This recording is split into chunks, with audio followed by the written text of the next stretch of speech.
Okay, so very warm welcome to you all. My name is Loyal Shanzo. I teach and research at Southampton University on the southern coast of England, just an hour on the train from London. And I guess we all wish we would be in vivacious Dublin, but we will have to learn new ways of communicating. So more efforts has to be invested into flawless telepresence. But today's discussions are really on about communications version 2.0, namely on quantum communication. So I just hand over very briefly to Sarah and Marcello, and then we get going in our technical discussions. Over to you, Sarah. Hello, everyone. Thank you for attending this strange virtual tutorial. I'm Angela Sara Cacciapoti. I'm a faculty at the University of Naples, Federico II in Italy. Marcello. Yep, now you should hear me. I'm Marcello Caleffi. I'm also faculty at the University of Naples, Federico II. And I thank you, each of you, for being here and listening to our tutorial. So our hope is really that we can liven it up a little bit with discussions, but we would need your participation, valued colleagues. So please prepare your questions. You can send it in whilst we are going through the recorded material. And then in about 30 minutes, we will have a longer live discussion, and hopefully you will be very actively participating in this. So Kirsten, can you please roll the video for us?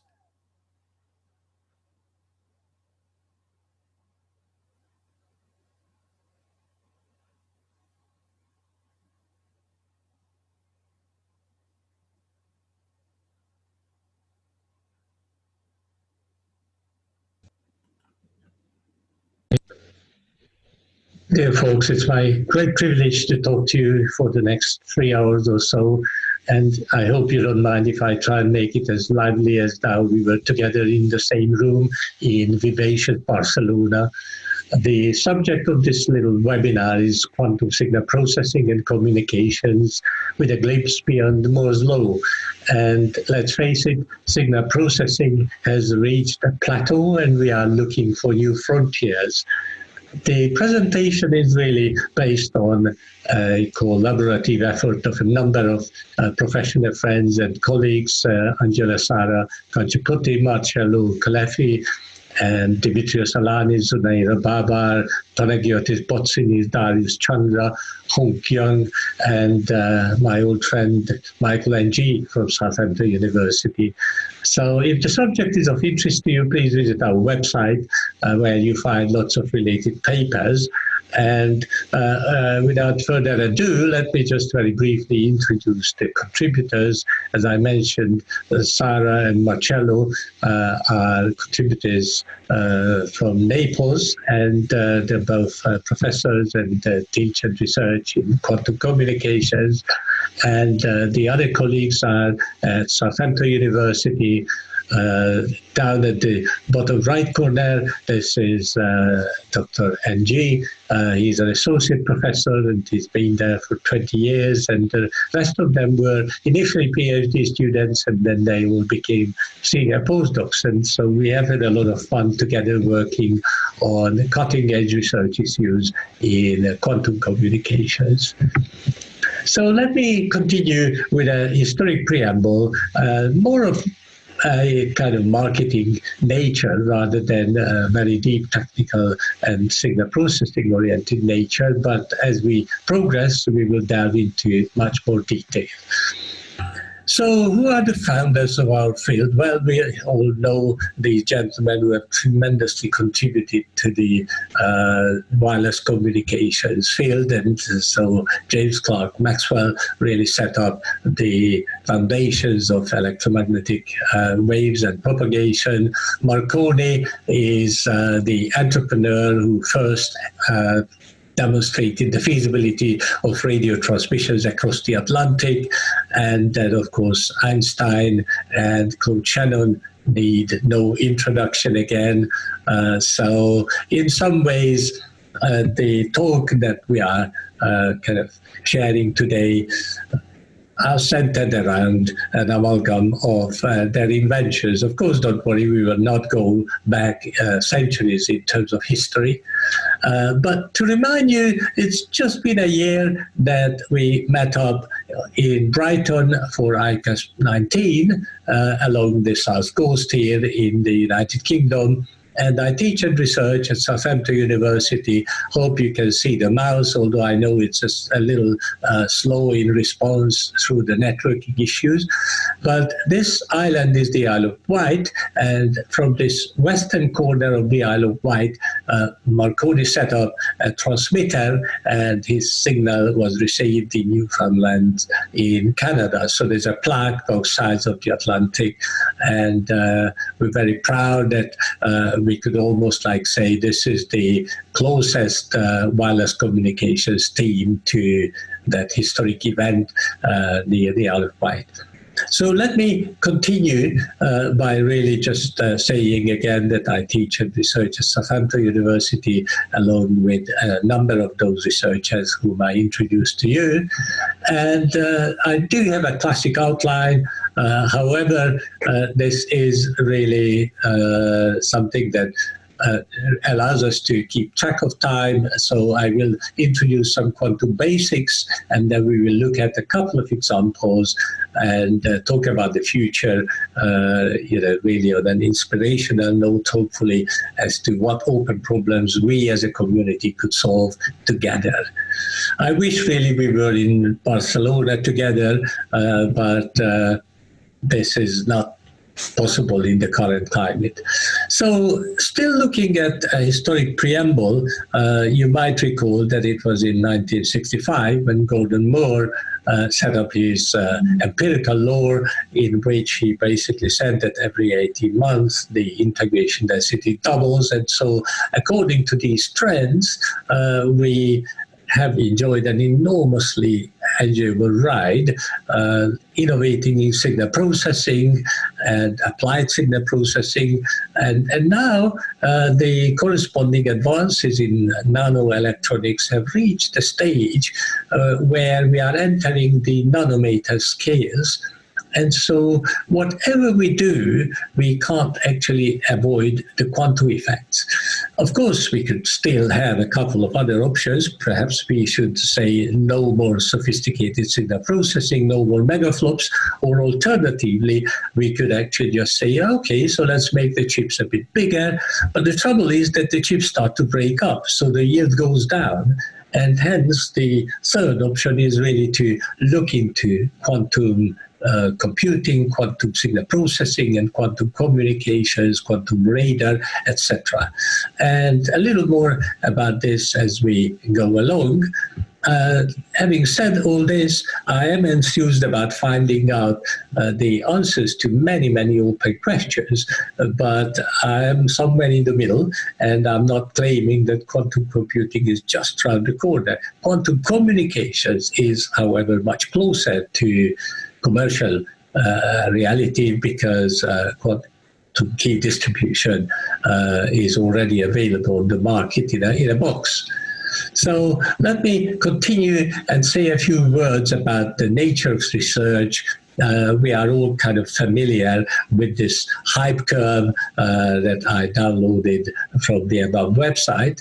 And, the classic topics like big data and many of the classic signal processing methods have passed their peaks, and they started really, creating wealth in industrial applications. But the quantum computing technology is down here at the bottom left corner. You can hopefully see my mouse moving about it. Is just beginning to hot up. And, quantum communications is a bit further up here.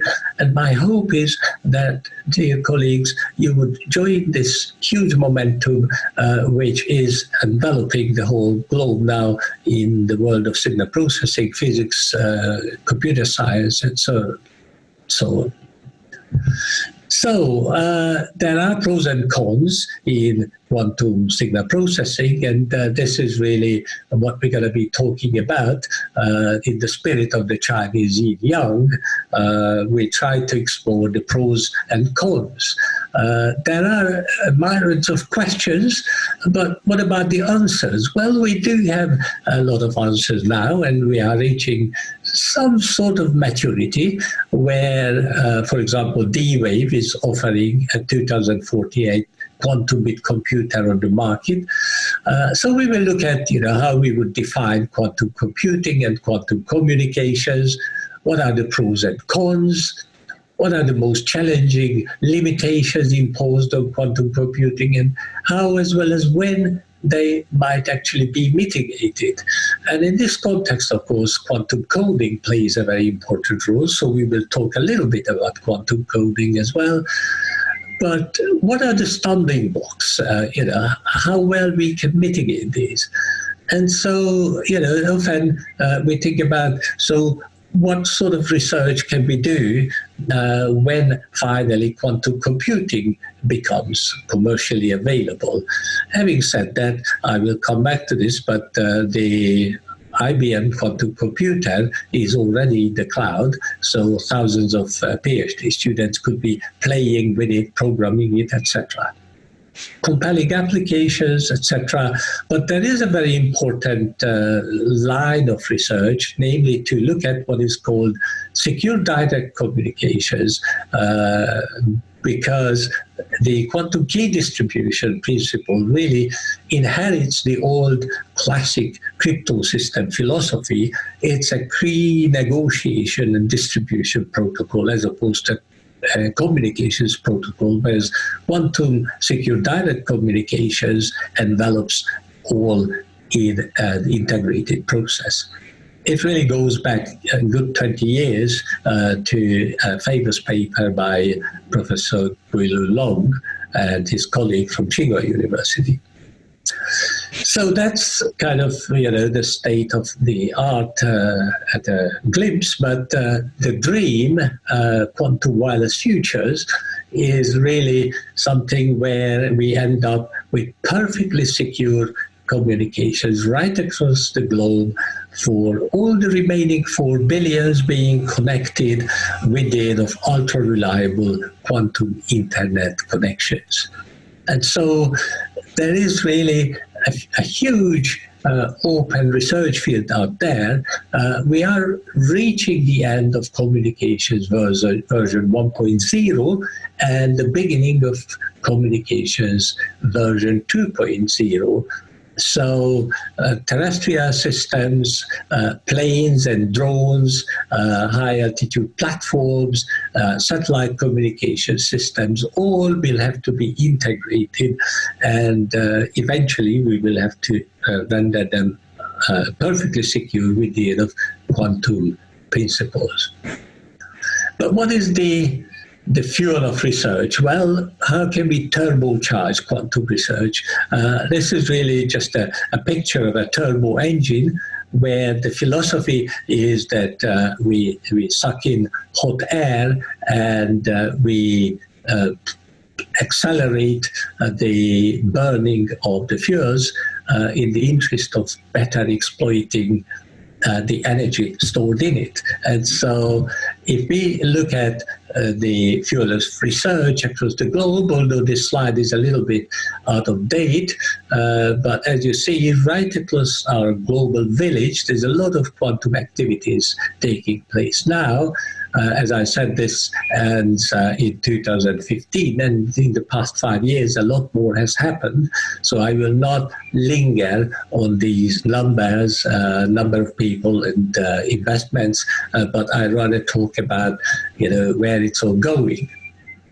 And so we are all IEEE members, and there is an IEEE level new initiative, namely the Quantum Initiative, which is a multi-society initiative. So if you Google IEEE Quantum, you would immediately land on this page, and it shows a burst of activities that are taking place now. So, as I said, about 6-7 societies have joined this, and several are considering signing up to it. The Signal Processing Society and Communication Society, of course, are the two largest societies, and they are also intricately involved in developing this new initiative. So my hope is that you, valued colleague, will join this exciting endeavor in research, in frontier research, where really nobody has the answers to the questions posed. So that's the IEEE level. In the United States, the NSF also made quantum technologies one of their sort of key ideas and key technologies. And so on every Monday, 10 a.m. US time, 1500 hours UK time, we actually have a telco with a bunch of people who are behind this IEEE level initiative, including a brand new open access journal, which is called Quantum Engineering.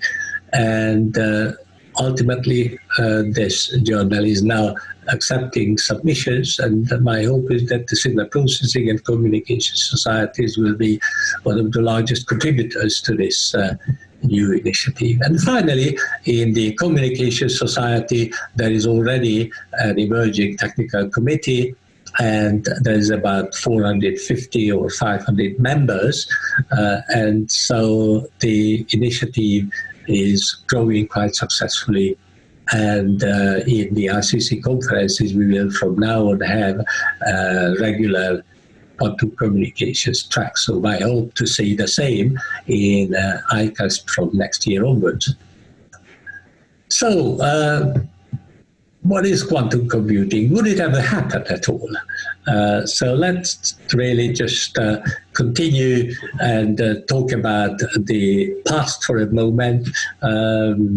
If I could slightly stretch a quotation from T.J. Watson, who said, although I'm quoting it a little bit out of context, I think there's a world market maybe for 5 computers. And of course, we already have more than 5 quantum computers, but let me just take a little step back and provide you with a glimpse of history. So it was Richard Feynman who basically suggested that, well, there's no need for us to always map a bit to 0 volts and 5 volts. We could actually map information onto the spin of an electron or onto the charge. And so basically that was the birth of quantum signal processing, if you like. And over the years, there have been initially developments mostly in the development of quantum search algorithms. So, for example, Deutsch and Yoja created an algorithm, and we will come back to the quantum search algorithms a little later, but the benefit is that they can exploit the raw power of parallel observations centered on superposition principles, and hence they don't need to carry out a full-blown brute force search in order to find the optimum solution in a large-scale optimization problem. They can actually find the optimum solution by only searching through a fraction of the search space, and yet find the maximum likelihood solution or optimum solution with a very high probability close to unity. However, the quantum systems are also very prone to the phenomenon of decoherence, and this is owing to the fact that when we map information to the charge of an electron, for example, this is extremely vulnerable to environmental influences.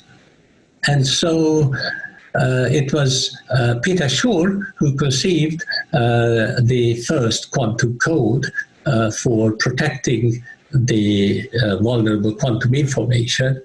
And I would like to just mention that over the years, there has been a lot of research on quantum coding techniques, which we will delve into a bit more detail. One of the most well-known algorithms is actually Grover's algorithm, and the related algorithms. Let me just go back for a moment to point out here Grover's algorithm and the Boyer-Brassard-Hoyer-Tapp algorithm, as well as the closely related Dürr-Hoyer algorithm. And their common feature is that if you have a search space of n elements, then you only have to search on the order of square root n elements in order to find the solution with a near unity probability. So that's probably really just a glimpse of history on quantum search algorithms. And of course, they can be related also relatively closely to the various machine learning type algorithms. Indeed, quantum machine learning is becoming a hot research subject. So over the past few years, we've been also working on the quantum search algorithms at Southampton University, and we have found very powerful non-dominated quantum optimization algorithms, which are capable of eliminating some of the limitations of the famous Grover algorithm. Again, more about this as we go along. But still on a historic perspective, this is one of the first computers, I think, in Manchester in the 1950s, and I will just go very quickly through these to show you how they have evolved, and this is where we ended up with tremendously powerful laptops. Even in the iPhones, we have on the order of 100 megaflops complexity. Of course, this is only applicable for special purpose signal processing, not for generic computing.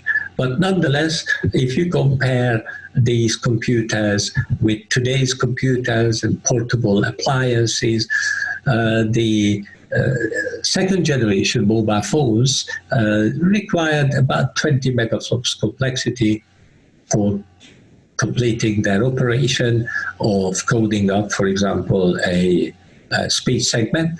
The 3G systems went on to around 100 megaflops, and the 4G, 5G systems are likely to be even more complex. So basically, Moore's law is still helping us. So by contrast, now jumping sort of 70 years ahead from the Manchester computers, this is the 17-qubit IBM quantum computer, which I got from the web. Probably they now have more modern versions of it, but this is the one which is in the cloud. And if you apply for an account, you can actually run quantum search or quantum computing algorithms on it. Of course, its capability is rather limited still because you can't do so much with 17 quantum bits. And this is the Intel chip, and it's interesting to perhaps observe the similarity of the structure of this chip with the topological codes, which we will be talking about later on as we progress. So there is a large momentum in improving the hardware capabilities, but quantum computing is still in its infancy. So how does really quantum computing differ from conventional serial computing and parallel computing? And just to use a very simple, perhaps even primitive example, so in serial computing, say we want to find the key for a lock from a large set of keys that we carry around, and the only way we can find the right key is if we try them one by one, so the process is relatively slow. the parallel computing paradigm today is somehow centered around having parallel processors, and in the lab we also have about 55 Linux computers, and we can distribute jobs to the 55 computers, but unfortunately this is also a time-consuming process, both in terms of distributing the jobs as well as collecting the data. And so we look forward to the era when true quantum computing becomes available that exploits the power of superposition and true parallelism. So really, to look into quantum communications now very briefly from a bird's eye perspective, most people actually identify quantum communications with quantum key distribution, but there is, of course, a lot more to it, and we will discuss this as we go along. So how does this compare to classic cryptography and other solutions that are available in the open literature? So in classic cryptography, the limitation we have is that we have an insecure public channel, and we need a separate channel, which is a key distribution channel. So the system itself is somewhat more complex than a single channel system. And the other limitation is that we have to have as long a key, at least as long a key as the message. And then we can take, for example, just a modulo 2 addition of the two in order to encrypt the message as seen in the top illustration here. And so both the communicating partners, Alice and Bob, would have to have the same key. And this is the classic principle. Now, in quantum key distribution, the fundamental principle is actually quite similar. We will delve into this in a bit more detail as we go along later. But again, you need, in fact, three channels. We have an insecure public channel, we have a quantum channel, and we also have an authenticated public channel.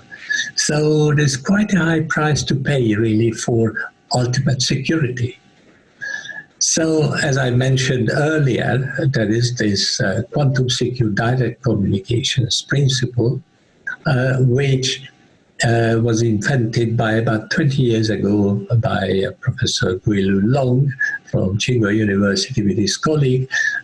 And this is the true quantum communications protocol, where actually there's no need for separate key negotiation.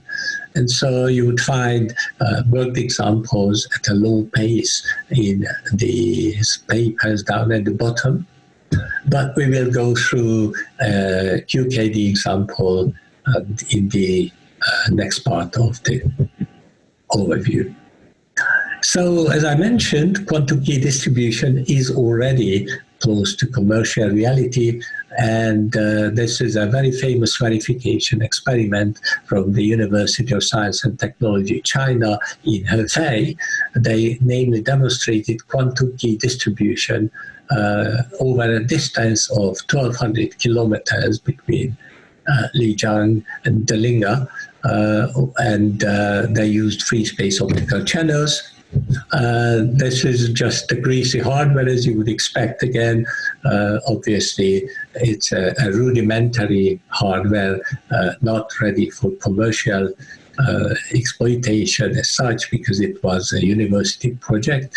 But in the meantime, several other demonstrations have been confirmed in the literature. And so, as you see, there's a total length of 15,000 kilometers between Vladivostok and Helsinki. And again, this is another very strong demonstration of the benefits of quantum key distribution in the context of ultimately secure communications. So this was the outcome of the Eurasian Quantum Communications Network project. And this is the QKD box I found on the internet. So again, at the moment, of course, not many people know what's in the box, but banks have heavily invested into this technology, and of course it's of high significance in many other secure communications scenarios. So at this stage, we have reached a certain plateau by looking back in history. And what I would like to do next is here stop for a little discussion. If you have any questions, please formulate them, and this gives us a little opportunity to have a discussion before we delve into a bit more technical details. That's brilliant. So really pleased to have you with us. In the meantime, the number of attendees has increased, and that's nice to see. Kirsten, could you please perhaps put on the video, the camera for all of us, the panelists, so that we can have a little chat here. If there are any questions from the audience, perhaps you could allow them to have audio access. And then what we will do next is, just so that you can really plan ahead for the next half an hour or so, we will have a bit of a live discussion where Sarah and Marcello will put on some slides, and then I will ask the awkward questions. Hopefully along will also emerge some questions from you while you're getting your thoughts. We carry on the discussions, and it depends really very much on you how this is going to work. So let's experiment a little bit. Kirsten, can you put on the video, please, and see whether there's anybody in the audience who might like to ask questions. You can also send in your questions in writing using the little window in the bottom right-hand corner.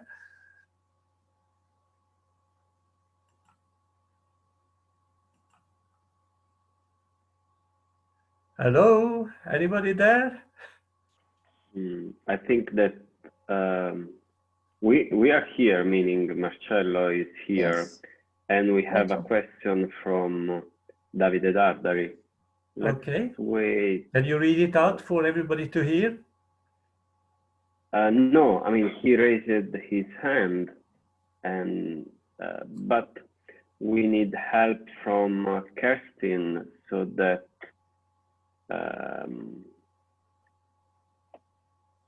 she can. If that while she is trying to do this, perhaps we could ask Davide to put it into writing to all of us, and we can just read it out and have a chat about it. And in the meantime, Davide just wrote that he pushed the button by mistake. So okay. Okay. So why don't we then? Don't worry, Davide. But we have one question. I see one question in the Q&A, and the question is, will there be any discussion on the quantum channel capacity? Okay, so we certainly can have a quick discussion right away to satisfy the curiosity of the anonymous questionnaire. And really, just to sort of kick off the discussion very briefly, the quantum channel's capacity is a bit reminiscent of the classical channel's capacity, in the sense that, we have the good old-fashioned Shannonian capacity, namely the continuous input, continuous output, memoryless channel capacity. And of course, this was defined by Shannon on the basis of assuming that the transmitted signals are Gaussian distributed, which is not realistic, because in reality we are using really BPSK, QPSK, FSK, all sorts of weird and wonderful digital modulation schemes, with the intention that we are able to use error correction coding. And this is the next step in the capacity discussions, because again, Shannon made no assumptions other than simply saying that if you keep increasing the length of your block code, for example, and thereby the delay, as well as simultaneously don't worry too much about increasing the complexity towards infinity, then you can approach this wonderful limit of the CCMC, namely the continuous output memoryless channel capacity. Then we moved on and realized that, well, okay, wireless communications, of course, operates in a fading scenario. So then we have capacity expressions for the Rayleigh channel, with and without channel information, Ricean channels, and so on. Then we moved into the MIMO era, and we ended up with the MIMO capacity. And in its simplest form, going back to Jerry Foschini, we have this beautifully simple formula, namely the capacity is linearly proportional to the number of antennas. In fact, the number of the transmit and receive antennas, whichever is smaller, right? So the only point I wanted to make with this is that really it depends very much on the circumstances, what is the capacity. Now, moving on to the quantum channels capacity. To start with, it depends very, very much on the quantum technology, what its capacity would be.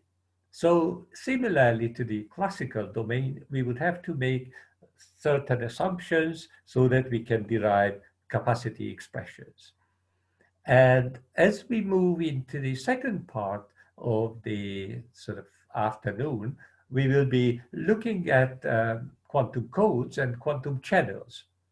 Now, in its simplest form, the quantum channel is a bit reminiscent of a quaternary channel where we have bit flips, phase flips, no errors, or in fact, both bit flips and phase flips. And so for this particular scenario, we already have capacity limits, but there are really, really weird and wonderful issues and many, many open questions in this context. For example, the capacity of the so-called superactivation channels, where you take two zero capacity channels, and when they are entangled, the capacity becomes non-zero, even though you would think that how many times zero remains zero.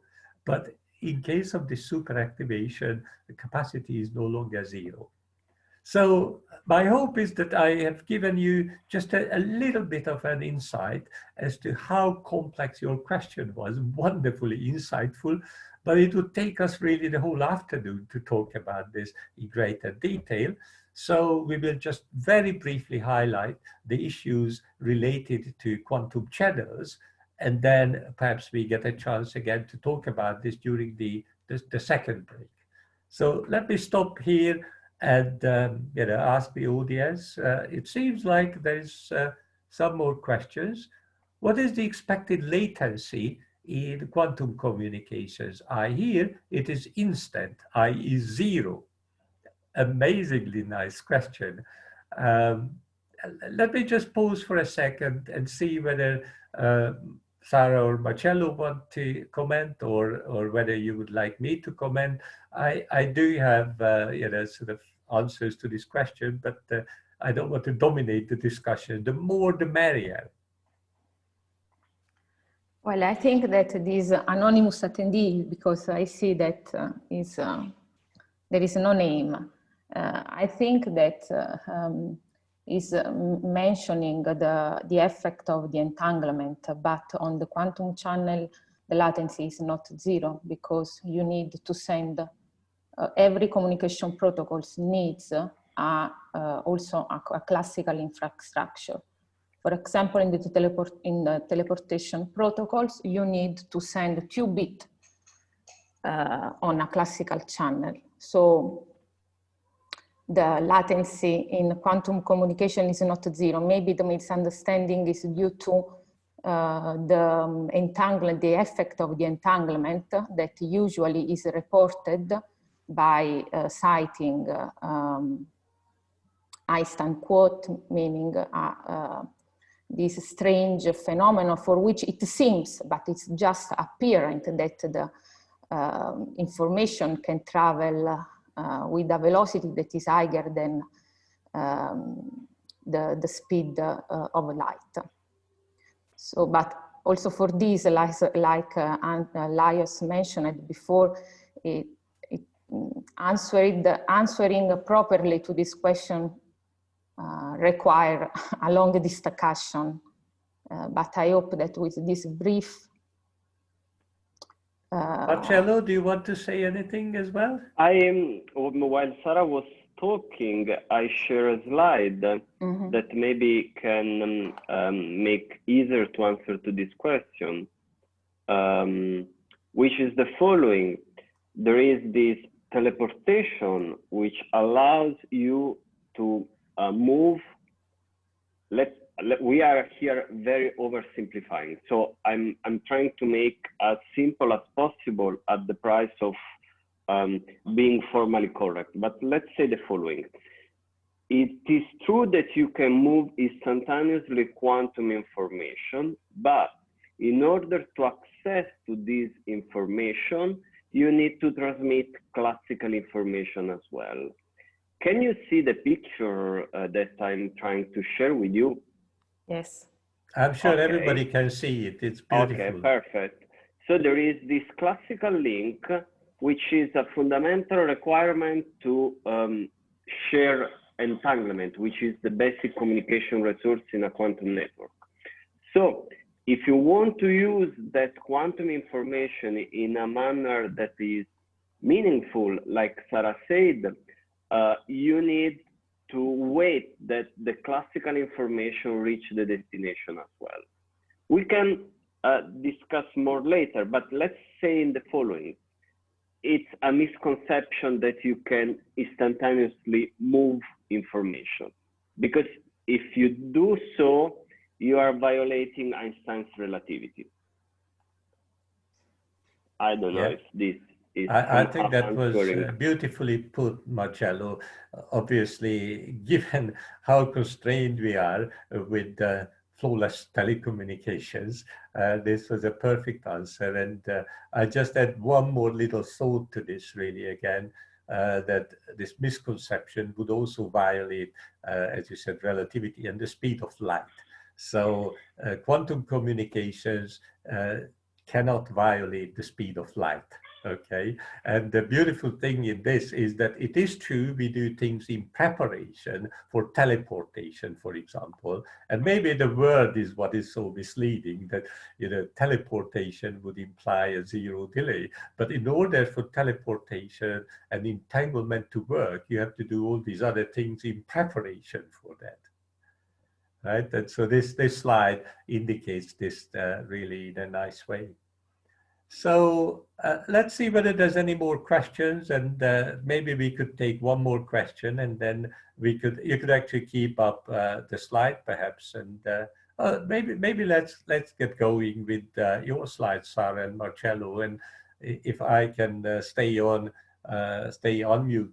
I can sort of really chip in with my little uninformed questions so that the audience can also relate to different perspectives, not just from, because I think we are all getting a bit fed up with being lectured to in all these remote virtual conferences, and it's really, really nice to have a proper discussion.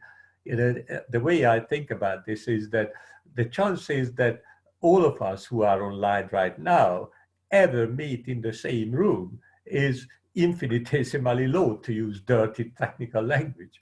And so it is very nice to get these questions. It's okay to send in questions anonymous, but there's no uninformed question. This is really the beautiful thing about quantum communications. So many open problems that there's no authority across the globe who would have the answer to all the questions. So we will do our best. But let's start with the sort of live presentation, and we will chip in as we go along.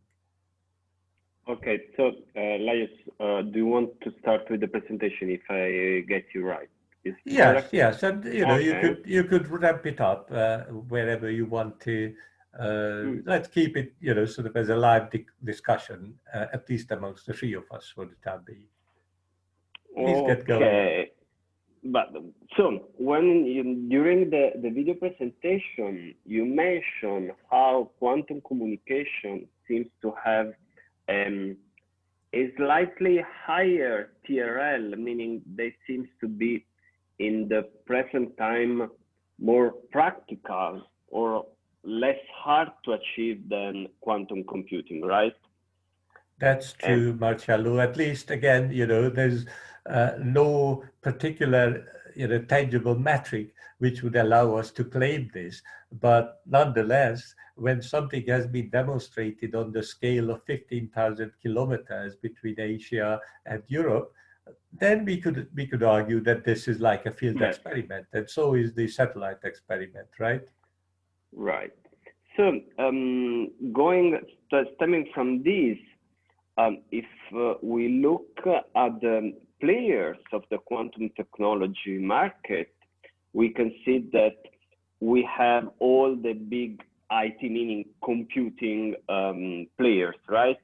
We have IBM and Google with their fight for quantum supremacy. We have not only players, meaning companies that want to build a quantum computer, but we have also companies interested in using quantum computing like Airbus, for example. But that's not the only players. We have quantum communication players as well, as you mentioned. And in fact, if we move to the quantum patent, for example, we can see that there is a kind of differentiation between countries, where we have US, United States, that played being the big player for quantum computing, and China being the big player for quantum communication. At least this happened right now. What do you think about it? Well, that's a very, very interesting observation. So this could be the reason why, obviously, China is the only country where this was first demonstrated. It's almost like, the moon race of the 50s. Who gets to the moon first? Now, who gets a quantum key distribution system working for the first time? And indeed, USDC have done it. But they focus more on this than on quantum computing. Now, I mentioned in my introductory remarks is that there is this IEEE initiative. And of course, other countries like India and China are also involved in this through their respective societies. So the situation might change, but currently, I think your observation is very true, especially if we also consider, for example, Canada as part of the Americas, because D-Wave's computer is the biggest on the market with 2048 qubits, even though some people actually claim that this is not a true quantum computer. It's a simulated annealing type quantum computer because there's so many. So over to you again. Yes, I changed the slide where you were talking. So we have D-Wave here, right? In the slide. And we have Rigetti that are more on the computing aspect or the computing side. But we have also DQuantique, which is a quantum communication player, right? Yeah. And that's the cash for qubits, meaning the money raised for startups. And of course, the last figure from 2009 are missing, but it gives the feeling that quantum technology is kind of a very good moment. This is a very good moment for starting startups in the field.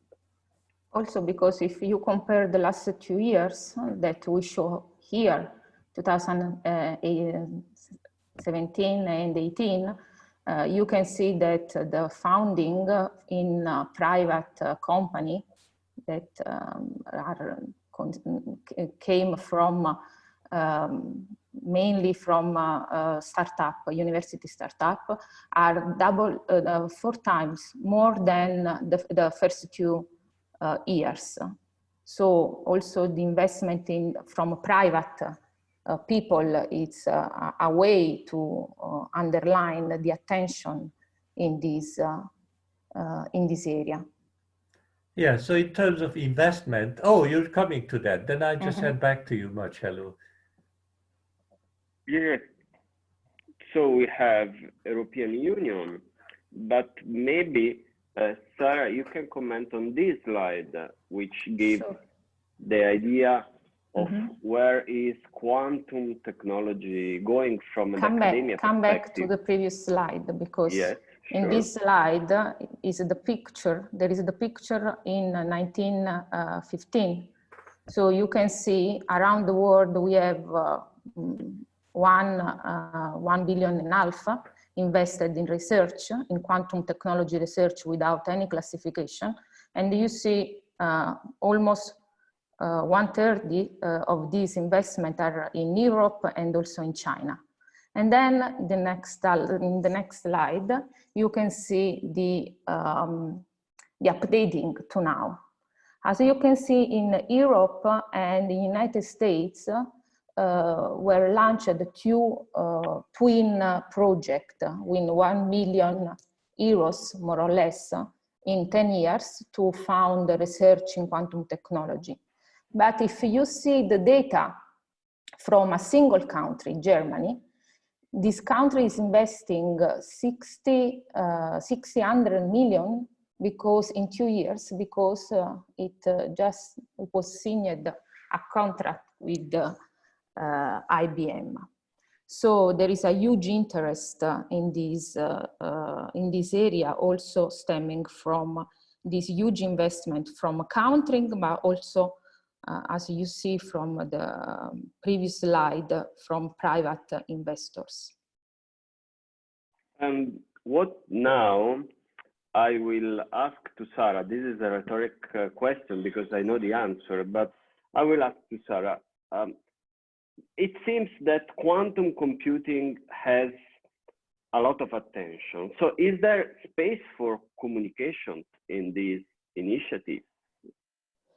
The quantum communication is one of the pillars of the quantum flagship in Europe. And as Lajos mentioned it in the introduction, the TRL, the technology reading level of quantum communication is considered higher than quantum computing. Also because to realize quantum communication, you just need photon that travels along a quantum channel that could be a fiber. And we already, as a community, have experience in manage photons because we have fiber systems. So the technology level is higher for quantum communication. Do you want to add something, Lajos, to this?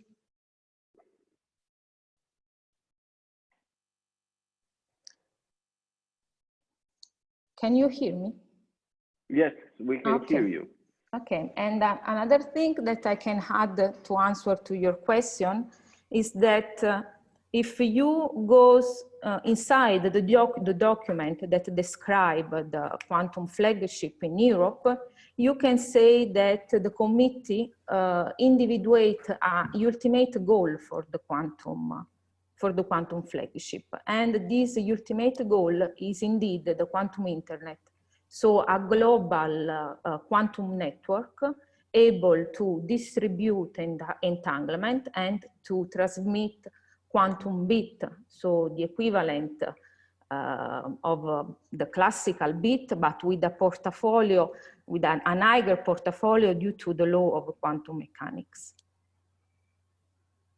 And just maybe to add one more thought, if I may, Marcello. You know, because we've been talking about investment and countries and patents, but many of the people on the call, on the discussion, might be actually academics. And I find it actually a little surprising that quantum communications is not building up more rapidly in ComSoc, because we can see the huge investments. You mentioned the 1 billion European program, similarly matched in the US, Germany alone 650 million, and the UK also for the second time investing 300 million pounds. And yet somehow less academics get interested in it. So we have like 450 or so members of the Quantum Communications Committee, but not so many of them are contributing. They are keeping a watching brief. So my hope is that in some ways we can expedite this innovation, because the companies really rely on the lower technological readiness level research, exploring really ideas before they invest their precious funds into trying to build some of them. Back to you. Now it's 15 minutes that we are somehow in the break. How should we go? Keep going? Should we stop here?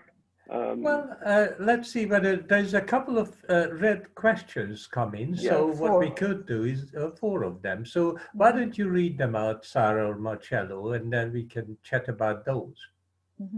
Yes. Again, the anonymous, I'm starting from the last one. As you mentioned, people have disputed that the D-Wave system are not true quantum computers. Could you please explain?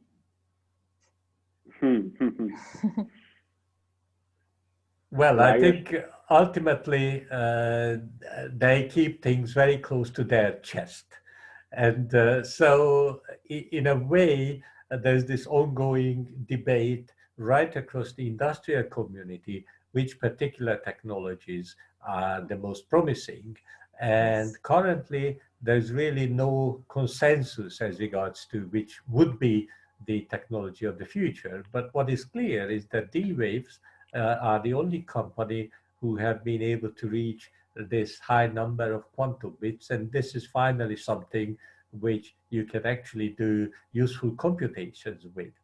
The rest of them, like IBM and the other big players, are basically struggling for what they call quantum supremacy. And the rule of thumb, according to them, is that we have to reach 50 quantum bits in order to be able to show that these quantum computers start to outperform classical computers.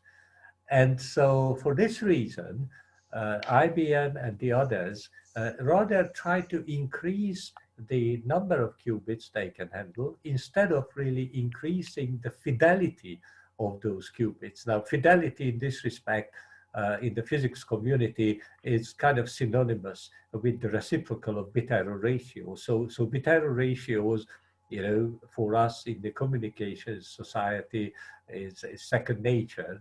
But for them, they talk about fidelity. So 0.99 fidelity would be 1% bit error ratio or something like that. Again, glossing over many things. But so for this reason, the competitors say that, well, okay, so this is like a quantum computer with many of its capabilities, but it's not the same type what IBM and Google are trying to develop. So sorry, I was unable to sort of give a much more technically minded response to this, but let's look at another question, shall we?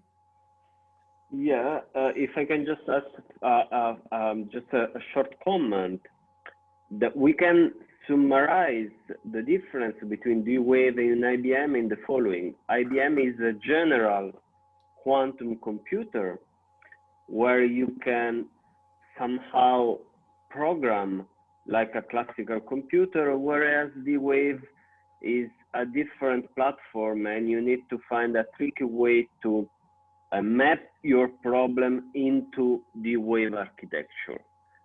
That's just a short comment on this.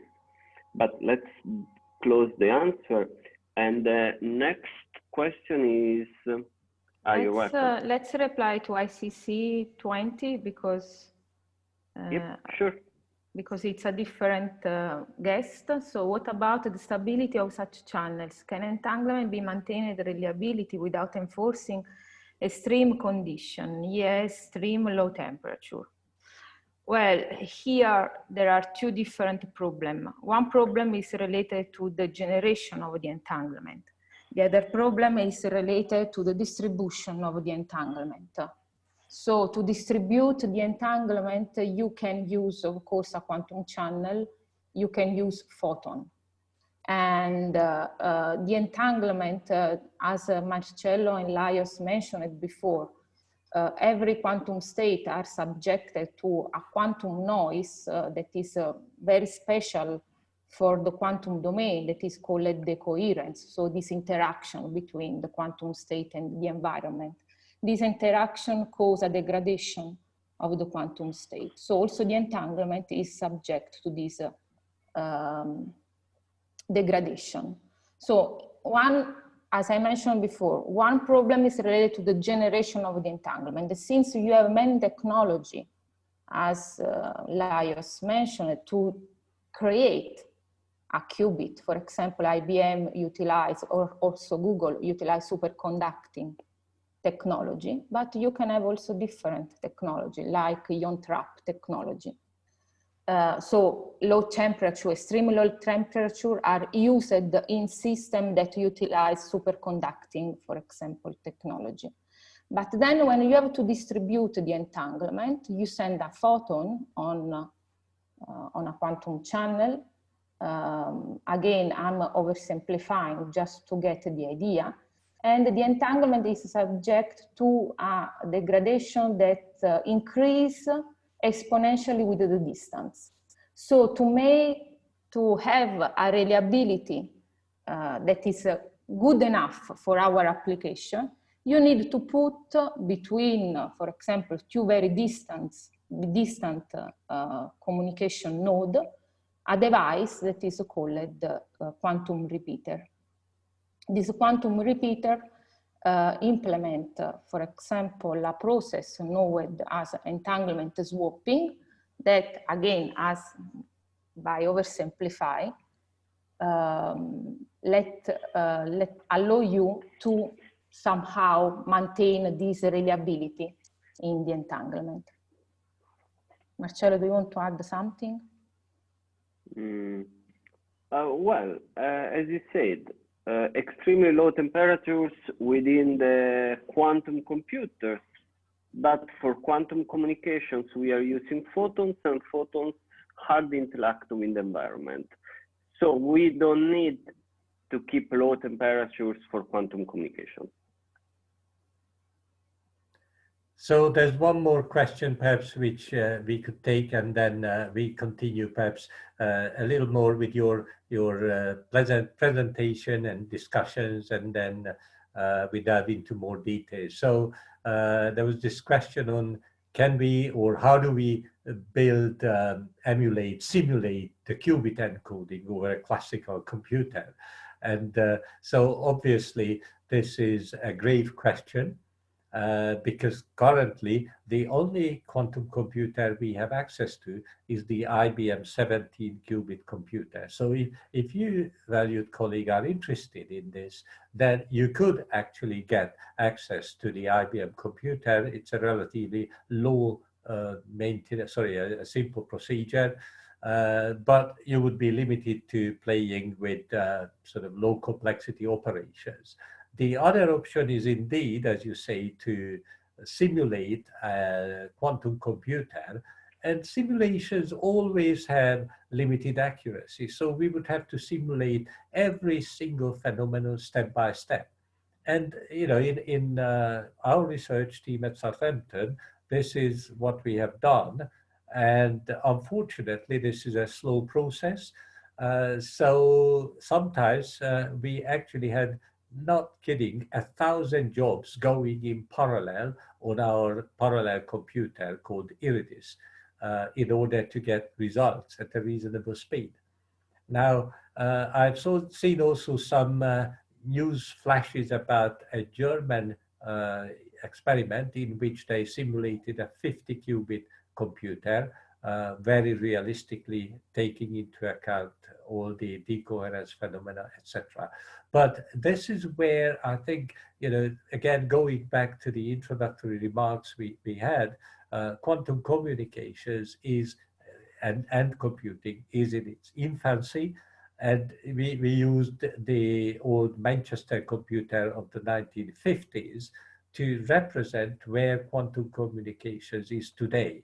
But this is where ultimately you really need thousands and thousands of researchers to build up exactly what we have done in wireless communications, moving from Shannonian information theory to today's laptops and mobile phones and all the convenient, sort of commercial electronics products.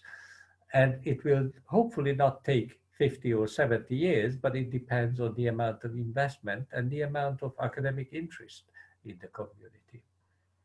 So let's continue, Marcello, if you have a few more slides, and Sarah to put on, and then we get back to really the sort of lecturing style discussions before the other break, when we get another opportunity to answer all your questions. So please don't forget your questions, but back to you, Sarah and Marcello.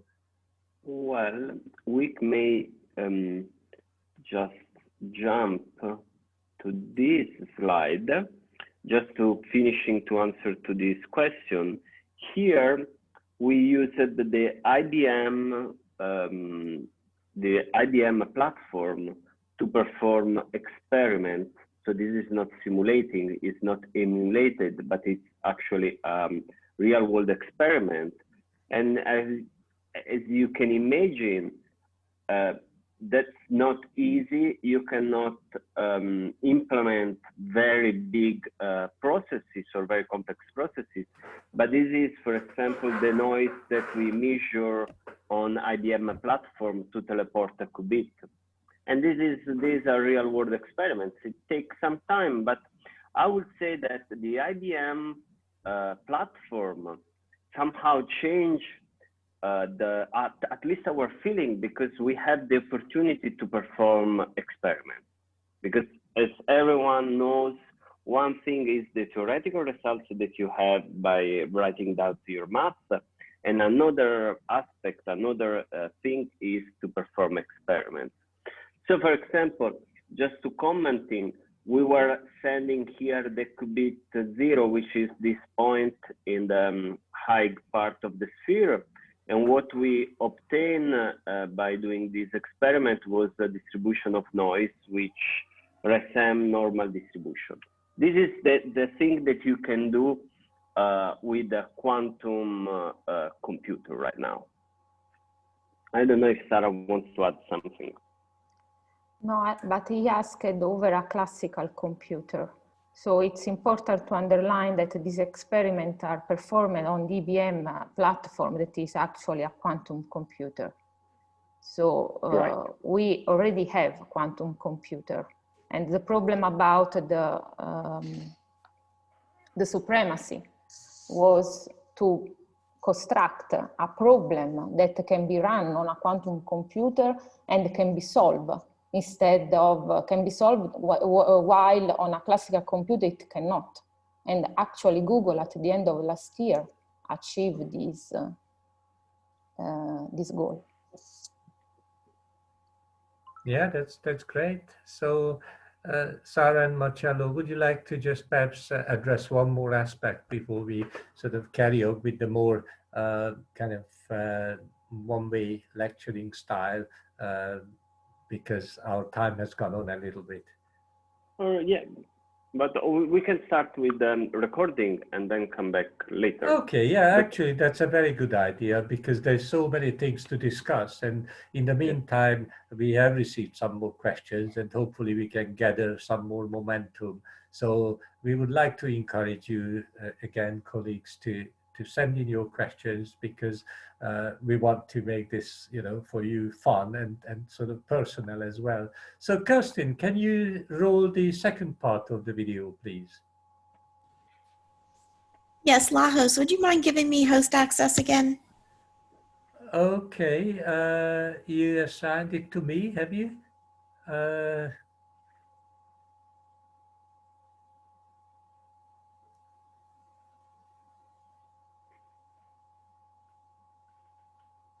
can't see it on my screen, Kirsten. Aren't you able to take it back?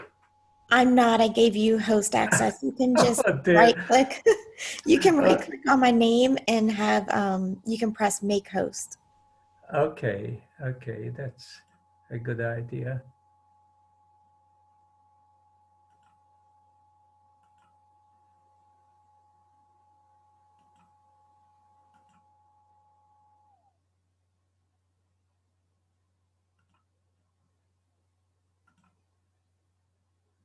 Got it.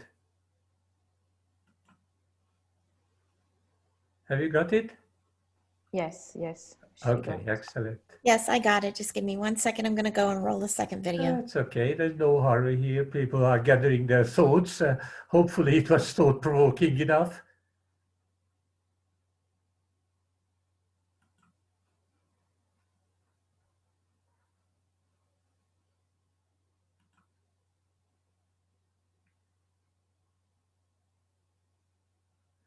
In the meantime, I read out the question. So is there path loss in quantum communications? What is the transmission medium? Partially answered this because it could be free space optical, but it could be also optical fiber, etc. So let's roll the video and then talk more later. So let's now continue with a bit more technical details. First of all, however, allow me to recommend this lovely light-hearted book by this genius of a writer, Chad Orzel, who is a physicist, and the storyline goes like he goes on long walks with his dog, and the dog is asking silly questions, which partly emanate from classical physics, and then he puts the dog right. And so it's a very enjoyable bedtime reading if you like this kind of technical reading. So let's talk about the basic postulates of quantum physics. This might be a big word, but actually you don't have to be a quantum physicist in order to be able to do quantum signal processing. There is a couple of fundamental principles that we have to absorb before we can move forward. And one of them is the so-called superposition and measurement concepts. And so in contrast to classical bits, which are either in a logical 0 or logical 1 state, in quantum communications and signal processing, a quantum bit may exist in the superposition of the states 0 and 1. And the way you can imagine this is, suppose we have a coin in the box, and I rattled this box, and we don't know whether the coin is going to land on the head or tail side when I open the lid of the box.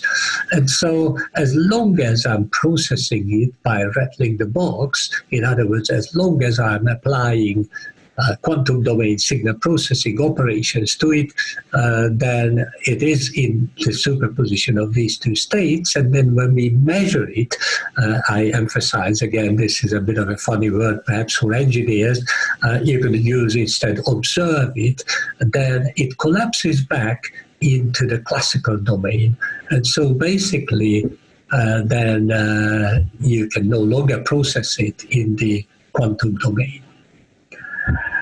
The second one is the so-called no-cloning theorem, and this simply says that we are not allowed, we cannot copy a quantum state, because when we try to attempt to do that, then again we perturb the quantum state, which is very vulnerable to environmental influence, and hence it would collapse back to the classical domain. So the no-cloning theorem is also quite important in the field of quantum coding, for example.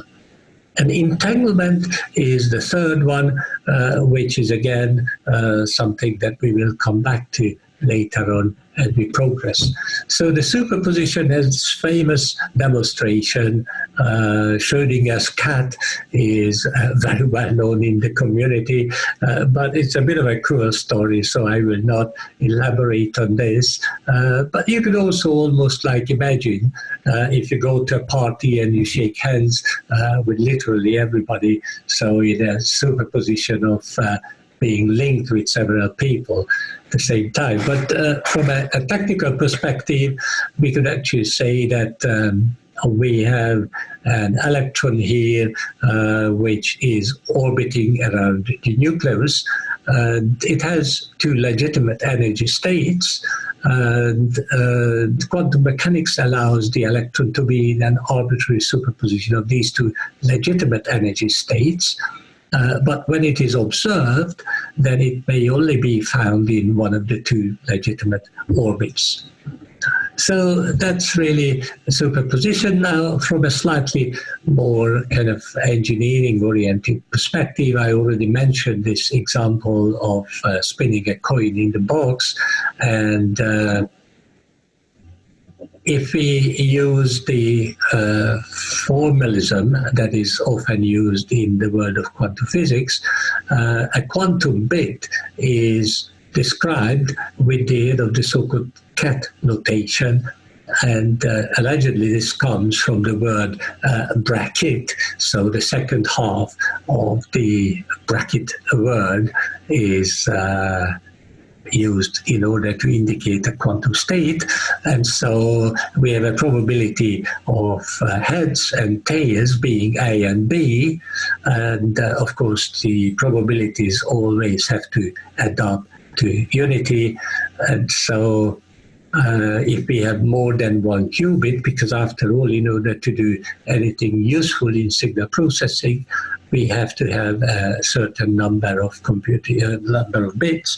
And so for 2 qubits, we could write here the ket notation of the 2-qubit operand, 0, 0, 0, 1, 1, 0, and 1, 1, and all of these could be associated with a 0.5 probability. So the probabilities of 4 times 0.25 adds up to unity. We can also represent the qubits on a circle, and so we can have, for example, a superposition state Q, which is alpha times 0 plus beta times 1, and we can apply, for example, a unitary operator to it, which transforms Q into UQ here on the circle. Or we can apply the so-called bit flip gate X, and we end up in this position. Hopefully you can keep track of my mouse on your screen. And then there's another operator called the Hadamard operator, which is basically dealing with the phase, and it's seen at the right-hand side. So these are the very fundamental operations that we can use to manipulate the qubits, but there will be a few more. As we go along, we will summarize the most basic operations. So you can view these almost like the quantum domain equivalent of the JK flip-flops or D flip-flops of the classical world. Now, apart from the bracket notation, we can actually also use vectors and matrices depending on which you find more convenient. And so, for example, we can calculate the so-called tensor product of Q1 and Q2, where Q1 is A times 0 plus B times 1, and the second qubit is in the state Q2, quantum state Q2. So if we substitute in the Q1 and Q2 equations into this tensor product, then we end up with A C, A D, B C, B D for the 2-qubit pattern. So we can actually write a vectorial form here at the bottom. So in general, for an n-qubit register, the state vector will have 2 to the power n entries. And so each corresponds to the amplitude of the respective orthogonal state. And so if we now continue considering a 2-qubit register, but we assume that the probabilities are unequal, then you can see here that the square of square root 3 is 3 divided by 4, so 3 quarters, plus 1 quarter times 1 0. So in terms of the state vector, we have this equation here. And again, as we said, the probabilities end up to unity. But it's impossible in this scenario, in this example, to observe the states 0, 1, and 1, 1. So moving on now to consider this from a different perspective, we can also rewrite it as square root 3 over 2 times 0 plus 1 over 2 times the 1, and the tensor product with a 0. So this is really just playing with the same equation using a different, slightly different formalism. So the first qubit is in a superposition of the two legitimate states, although the probabilities are not equal at the moment. And since the state of the quantum register may be written as the tensor product of the quantum states of the individual qubits, the qubits are independent of each other. However, the quantum states of two or more bits may not always be represented separately and independently of each other. And if this is the case, then we refer to them as being entangled. So to exemplify this, let's look at equation 7, where we have 1 over square root 2 times 0, 0, plus 1 over square root 2 times the 1, 1. So again, squaring this and squaring this gives us 1 over 2 plus 1 over 2. So the unity probability is retained. And so this 2-qubit register is in an equiprobable superposition of the states 0, 0 and 0, 1, but it is impossible to describe the states of the 2 qubits individually. So this is in contrast to the previous independent scenario. So basically, just to remind you that, again, the qubits are in a superposition of 0 and 1, and in terms of physical interpretation, we could view these, as being spin up and spin down. So in effect, this is very vulnerable to the environmental influences, and this is why we will have to use quantum coding in order to mitigate the effects of so-called quantum flips. So let's now move on to our second example and look at quantum key distribution in a little more detail. This is really a very similar illustration, what we used to contrast quantum key distribution to the classical crypto systems. So we have the so-called plain text, which is ciphered using a shared secret key, and then the ciphertext is transmitted over the channel, and the key negotiation and distribution takes place over the quantum channel. These are actually the two most famous people in communications and signal processing, Alice and Bob, and the eavesdropper is often just has the font connotation of Eve. So delving into the specifics of quantum key distribution, the best known quantum key distribution algorithm is the Bennett-Brassard process, which actually was invented back in 1984, and this is the so-called discrete valued quantum key distribution. So the first stage of processing is that Alice prepares a row key, which is basically a random bit pattern. And then we map these bits to, for example, the spin of an electron or the polarization. And so you see here that we have actually two rectilinear or two different bases, a rectilinear one and a rotated one. And so these bases are also selected randomly by Alice. And so the quantum state preparation process involves mapping, for example, a logical 1 onto horizontal polarization and a logical 0 onto vertical polarization. And so this goes on. But as you see here, the rotated basis uses a 45 degree to represent a 0 and minus 45 degrees to represent a logical 1. So let's now look at the operations at Bob's side.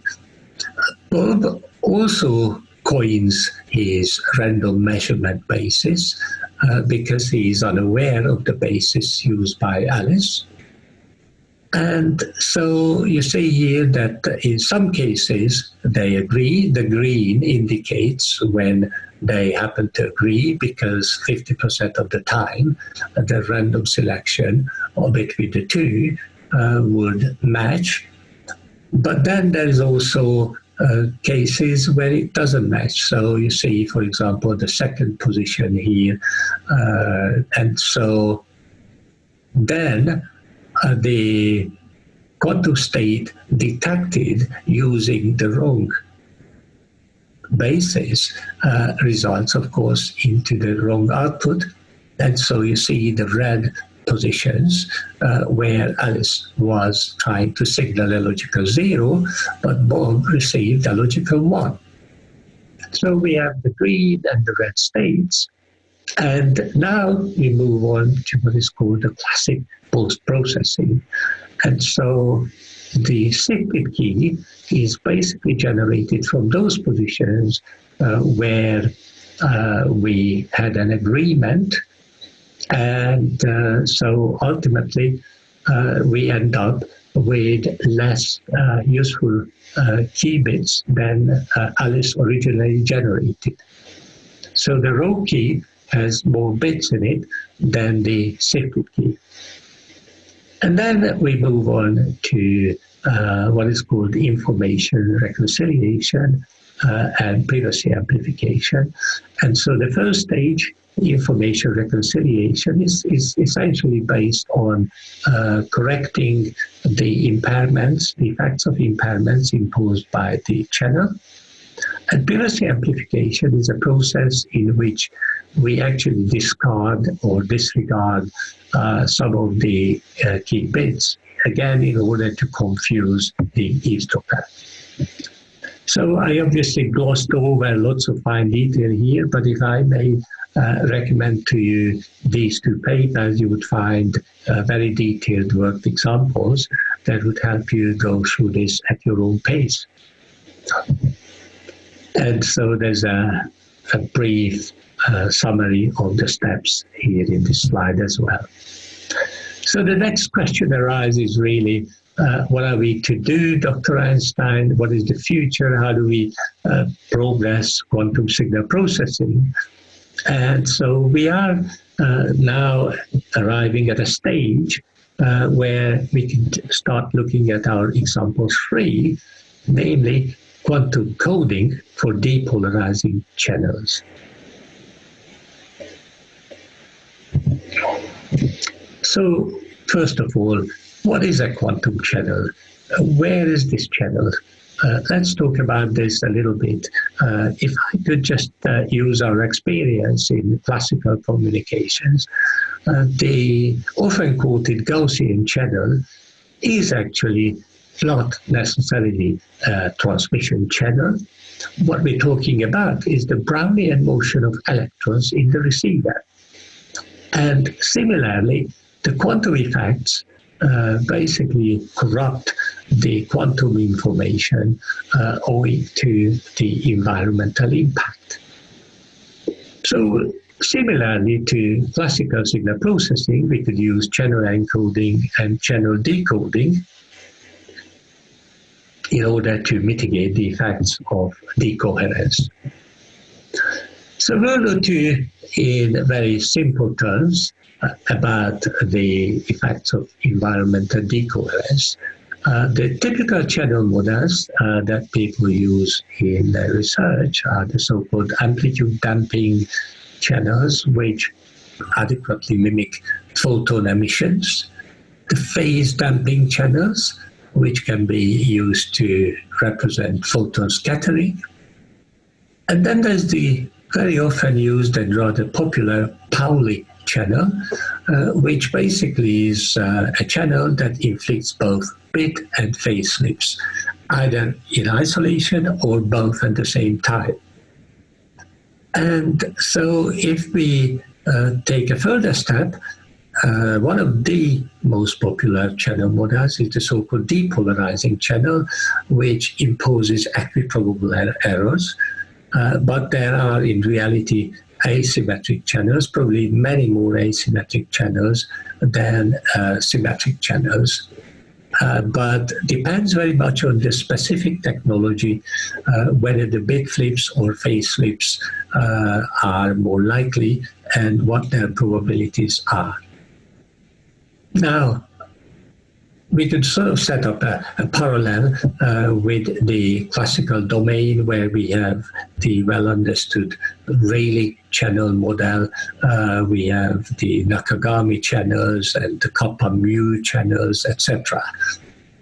But to try and really create a bit of a parallel between the classical systems, so let's look at the very popular binary symmetric channel. So in the classical domain, cloning is not a problem. So we can use, for example, repetition coding. We repeat a bit 3 times in order to use majority logic decisions at the receiver side. And so if there is, say, 2 logical 1s and the logical 0, then we would rather opt for logical 1 being transmitted because it's much more likely. And so again, the binary symmetric channel is an often used model in information theory. On the right-hand side, we have the quantum solutions where we have the entanglement, and that is the quantum domain equivalent. Well, I perhaps shouldn't use the word equivalent, the dual pair of the classical cloning. And instead of having a binary symmetric channel, because we have both potential bit flips and phase flips, we actually have a quaternary channel model. And so it's possible to have an error-free transmission or a bit flip or a phase flip or both. And so upon measurements, of course, again, the qubits collapse back into the classical domain. So in order to avoid this happening, we actually have to use what is called syndrome decoding. And this is well known from the field of classical error correction coding. So we will look at this in a little detail as we go along. Let me commence with the classical error correction coding. So here we have the encoder, and the repetition coding then replicates 1 3 times. And suppose on the channel there was a logical 0 and 2 logical 1s. So the decoder infers that the logical 1 was transmitted. So augmenting the quantum domain events, we have the superposition of the 0 and 1. And so we have to use entanglement in order to create the encoded state transmitted over the quantum channel. Again, bear in mind that this quantum channel may be just the environmental impact imposed on the receiver or on the processing circuit. And then the red squares indicate where errors occurred. owing to decoherence. And so then the decoder would infer that it was, after all, alpha times 0 plus beta times 1 that was transmitted. Okay, so let's really look at the syndrome decoding now, where the philosophy, if you haven't worked on error correction coding, is that syndrome decoding is a bit reminiscent of the symptoms of the coronavirus. For example, if you have high temperature and sharp coughs, likely in the current era that people would infer you've got the virus, right? And so let's look at this specific example in a bit more detail. For example, we could use the syndrome indicating that there's no errors. You remember we had the quadruple options of having no errors. We had bit error on the first qubit, and bit error on the second qubit, and bit error on the third qubit. So there's 4 possibilities. And again, the modulo 2 addition of the first and second qubits is checking the parity of the first and second. And the second check bit is checking the parity of the first and the third qubit. Try to remember this. So in general, the way we describe the operation of error correction codes is we use the classical parity check matrix and syndrome-based decoding. So the received word Y is multiplied by the transpose of the parity check matrix. But because the code word X is a legitimate code word corrupted by the error vector E, so upon multiplying X with HT, we get 0, and therefore this product actually gives us EHT. So for a 3-bit repetition code, again, we have checking the first and second parity bits, and checking the parity of the first and third bits. And so the valid code words are 000, 111. But if we receive 011, then the received code word, which was Y here in the top equation, is multiplied by H transpose. And therefore, we end up with 0 times 1, 1 times 1, and 1 times 0. So we have 1. Then again, multiplying 0 times 1, 1 times 0, and 1 times 1. So we end up with 1, 1 here. And if we go back to the previous slide, we can see here in the second row that 1, 1 indicates that there was a bit error on the first qubit. And indeed, again, we check it here, and Y indicates that we had 0, 1, 1 received. Now, similar formalism can be also used for phase error correction, and this gives me an opportunity to discuss briefly that if we have, for example, a half-rate code or a third-rate code, since we mentioned this repetition code, in the classical world, the corresponding quantum code would have to have 1/9 rate code, because basically we have to deal with the bit flips and the phase flips as well. And in order to distinguish the phase error correction, we encode the basis states 0 and 1 in the Hadamard basis. In other words, plus and minus, and then we have plus indicates 0 plus 1 over square root 2, and minus 0 minus 1 over square root 2. So it works in the same way we compare the first and second qubit and compare the first and third qubit. And so if we receive the information word alpha 0 plus beta 1, this is encoded into alpha plus beta minus, and if the phase error occurs in the first qubit, then we receive this quantum state, and the correction ensued in the same way as for the previous example. So ultimately, what we did is we used the syndrome decoding in order to avoid observing the bits, but we compared the bits. So let's now move a bit forward again and look at slightly more generalized codes. And in this case, this is a 4-7 Hamming code.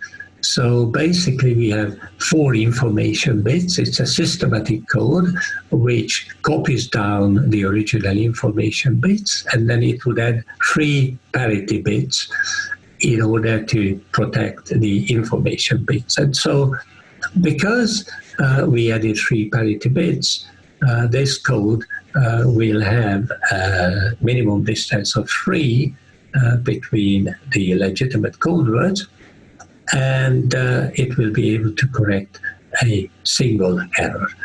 So we can also describe this parity check matrix. As you see again, the diagonal 1-1s are represented by this identity matrix here, and then we have the parity part here at the right-hand side. And so the operation goes forward as before. So we have from the generator matrix, we have the parity check matrix, and as an example, for the 7-4 Hamming code of equation 9, we just really work out the corresponding matrix here, and then we evaluate the parity check matrix multiplied by the received vector, and if the received vector has no errors, then the syndrome becomes 0. But similarly to our previous example, the received code word may be contaminated by an error vector due to the channel impairments, and so we can describe the vector like in equation 14, where the error vector contaminated the legitimate transmitted vector y.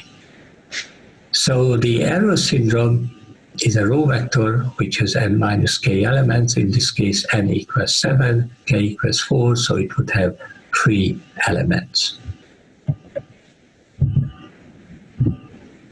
So the code space of a classical Hamming code is seen in this figure, in this table rather perhaps.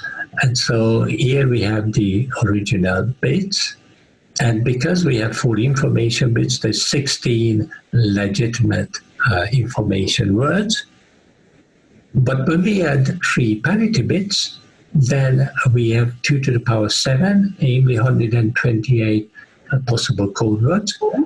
And so in effect, we have to pick from the received code word the most likely code word from the set of 16 legitimate code words. So we have 8 possible scenarios. We have the error-free situation, and we have 7 situations when there was a single error inflicted. And so the syndrome actually tells us which bit position we have to flip in order to correct the code word. Naturally, if we have more than 1 errors in a 7-bit code word, then we would be unable to correct the platter of errors, if you like, and hence we mistakenly correct the received code word therefore we inflict potentially more errors than we originally had. So just to really kind of look at the family of classical Hamming codes in a bit more detail. So we dealt with the 7-4 code, and this code was described over the Galois field 2 to the power 3 minus 1. If we have a 1511 code, it also has a minimum distance of 3, and it can correct one error. The next longer code word, which is over Galois field 31, now has 5 parity bits, and it has a minimum distance of 3, still correct one error, and so on. And what we do next is perhaps we just move on and look at the quantum domain equivalents of these BCH codes and their error correction capability. So we already discussed the channel models, and we can encounter a bit flip or a phase flip or both simultaneously. And again, recall that we cannot observe the codes in the quantum domain without destroying the quantum information. So the first quantum code was invented by Peter Shor, and this was in 1995, followed by Steen's code and Laflamme code in quick succession. And the first qubit, the quantum code was a 9-qubit quantum code. Steen was able to reduce its length to 7 qubits while still protecting a single qubit. And then Laflamme came up with his so-called perfect code, which is basically the highest rate code that is still capable of correcting a single qubit. So following this, there was a whole spate of developments in the area. And so the family of quantum BCH codes, quantum Reed-Solomon codes, Reed-Muller codes was conceived.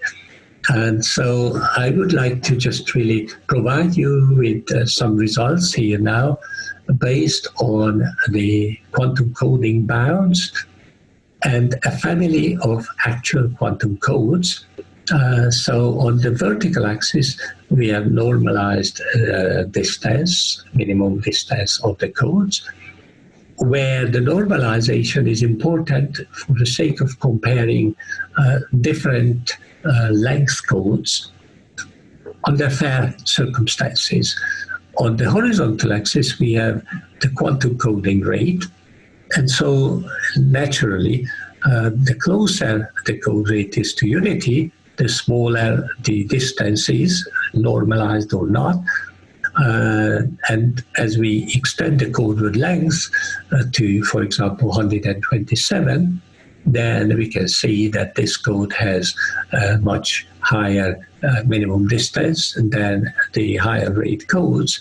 However, it's an extremely low rate code. And so the challenge in the design of quantum codes is really that it's quite hard to have a relatively high coding rate because, again, we have seen in Laflamme's code that the highest code rate in his case was a 1/5 rate.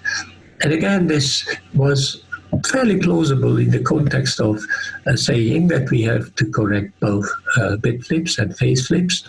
And so a half rate code automatically becomes a quarter rate code unless we actually design the code in a very intelligent manner.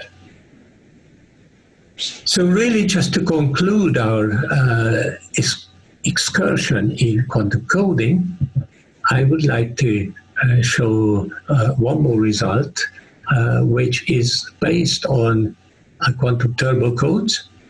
And those of you who work on coding would be very familiar with the sophisticated tool of extrinsic information transfer charts, which basically monitor the improvement of mutual information between the input and output of a channel decoder. And perfect decoding convergence to an infinitesimally low bit error ratio becomes possible when at the unity a priori information, the extrinsic information provided at the output of the iterative turbo decoder is also 1.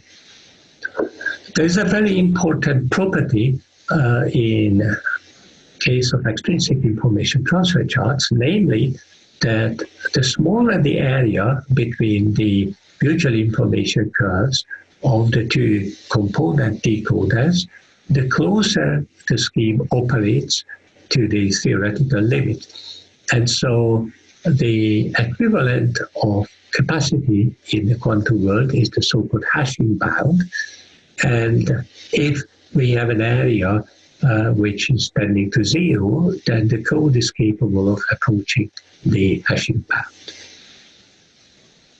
So this was really for the specialists who work in error correction coding, and to look at the more tangible metric of error correction coding performance. On the right-hand side, we have here the quantum bit error ratio and the word error ratio of a turbo code. And so the word error ratio is represented by the continuous line, and the dashed line indicates the quantum bit error ratio. We still have a relatively high error floor, and so ultimately this is an area which has very challenging tasks for this community to solve, because this coding scheme was actually designed under the assumption that the channel decoding hardware is perfectly free from decoherence, which is not the case. So really, this is a wide open area where a lot of innovation is necessary in order to approach the theoretical limits. Some reading for you at your leisure when you want to review the course, but I would like to close this particular part of the introduction to quantum signal processing by just summarizing the most popular quantum gates that can be used in order to process and manipulate the quantum domain signal. So the so-called Pauli gate I is really representing the identity operation, and if you want to portray it with the aid of a matrix, then it's an identity matrix. And so you see here that the operation is basically portrayed by the equation here. The Pauli X operator really represents the bit flip operation. And so alpha 0 and beta 1 results after imposing a Pauli X operator into beta 0 and alpha 1. The next operator is the Pauli Z or Z, depending on which part of the world you come from, is the phase flip operator. And so the matrix representation is given by 1, 0, 0, minus 1. And so you see here that it flips the phase.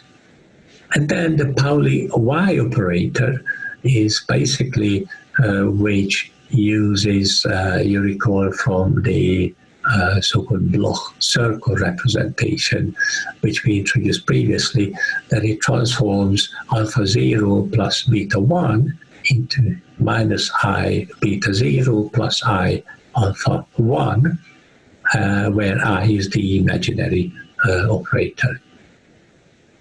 Now, the Hadamard gate that we mentioned a couple of times maps the state 0 or 1 onto a superposition of the basis states. So the corresponding matrix is given by this formulation. And so we map the 0 onto this superposition of the basis states and the qubit 1 to this particular superposition. Finally, I would like to mention the controlled NOT gate, which is a 2-qubit gate, and this flips the target qubit when the control qubit is in the state 1, and otherwise it does nothing. So again, you can look at the operation of this. At the right-hand side, we have here 5-0, a tensor product with 5-1, and 5-0 is the control qubit. So if this is 0, then again it does nothing, and when it is 1, then it flips the target qubit. So a couple of more words on the more recent developments in quantum coding, namely in the family of topological codes. And these topological codes kind of mimic the structure of the quantum chips, quantum processing chips. And the philosophy of these codes is that we embed the parity bits in between the nodes representing the original information. So the black circles indicate the original information, and the red squares and the blue triangles, the parity bits. So, for example, this bit is checking the parity of these, this bit is checking the parity of these, this is checking the parity of these, etc.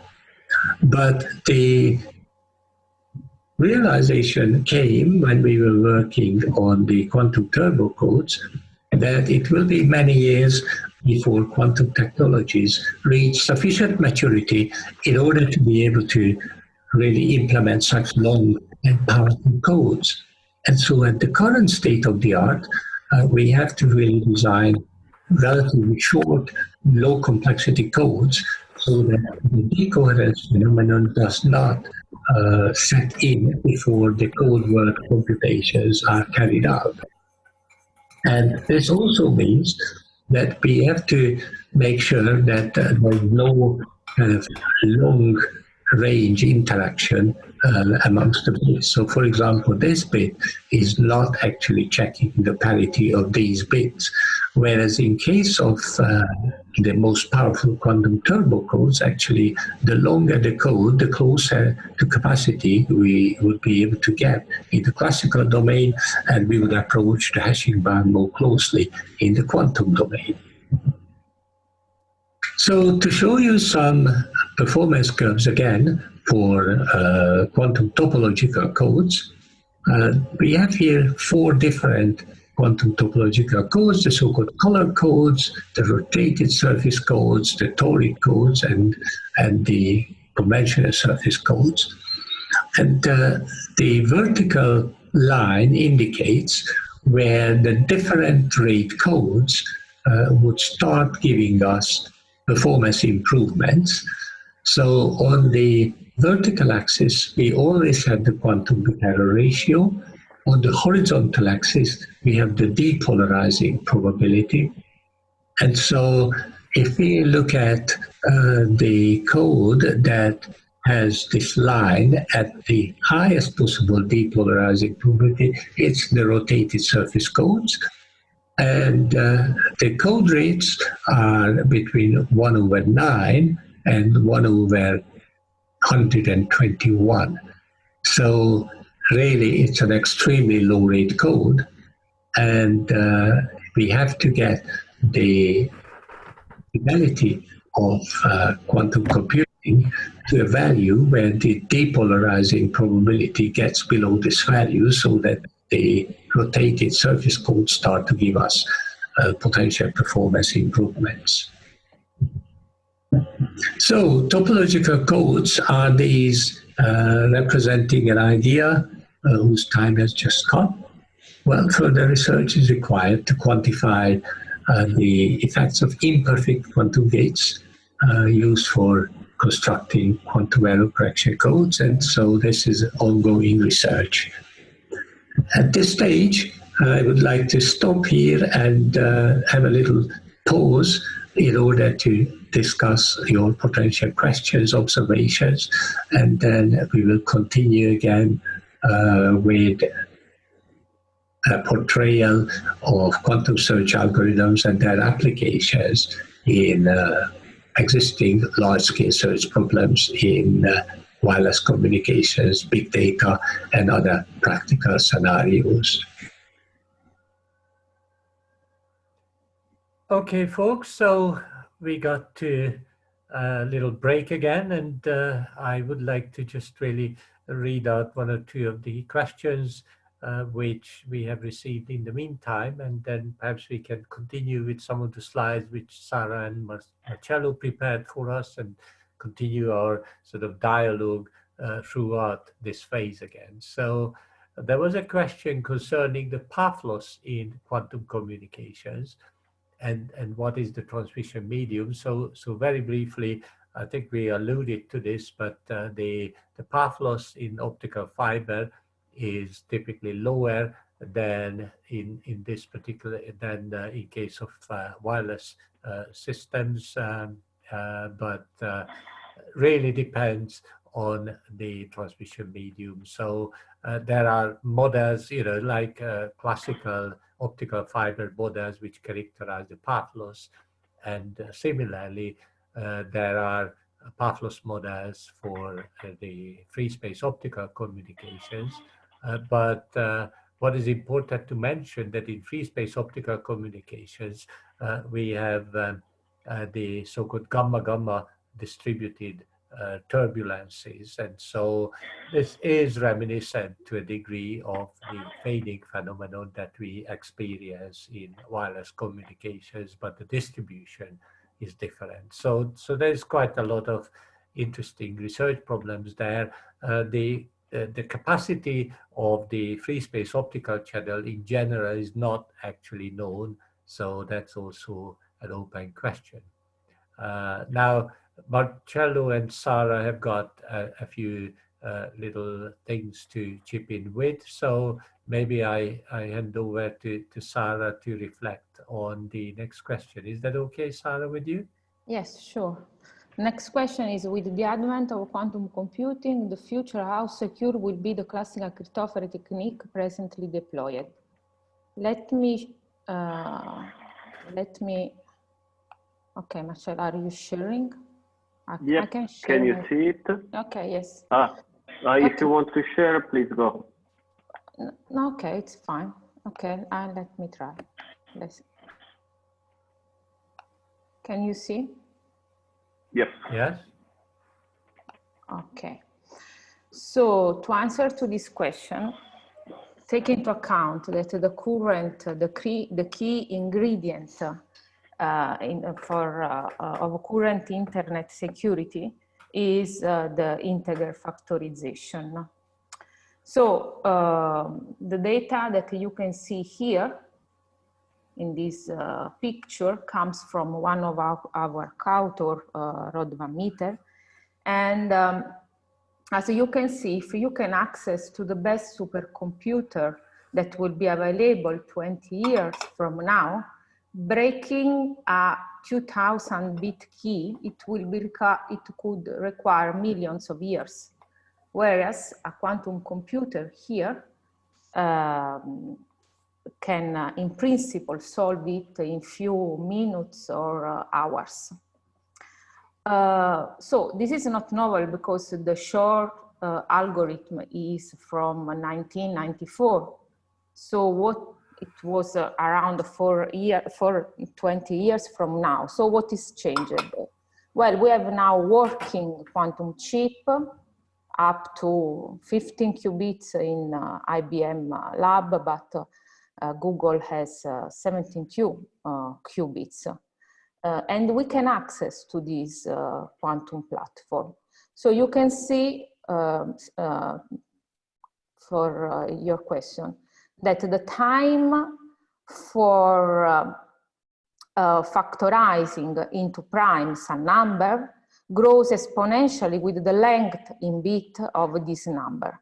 Instead, with a quantum computer based on the Shor's algorithm, you can factorize into primes this number with a time that increase just polynomially, as you can see from this. So how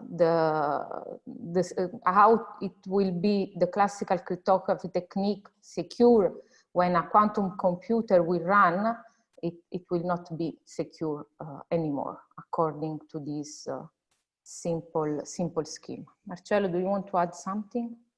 No. I think that you answered very good to the question. Maybe Lajos?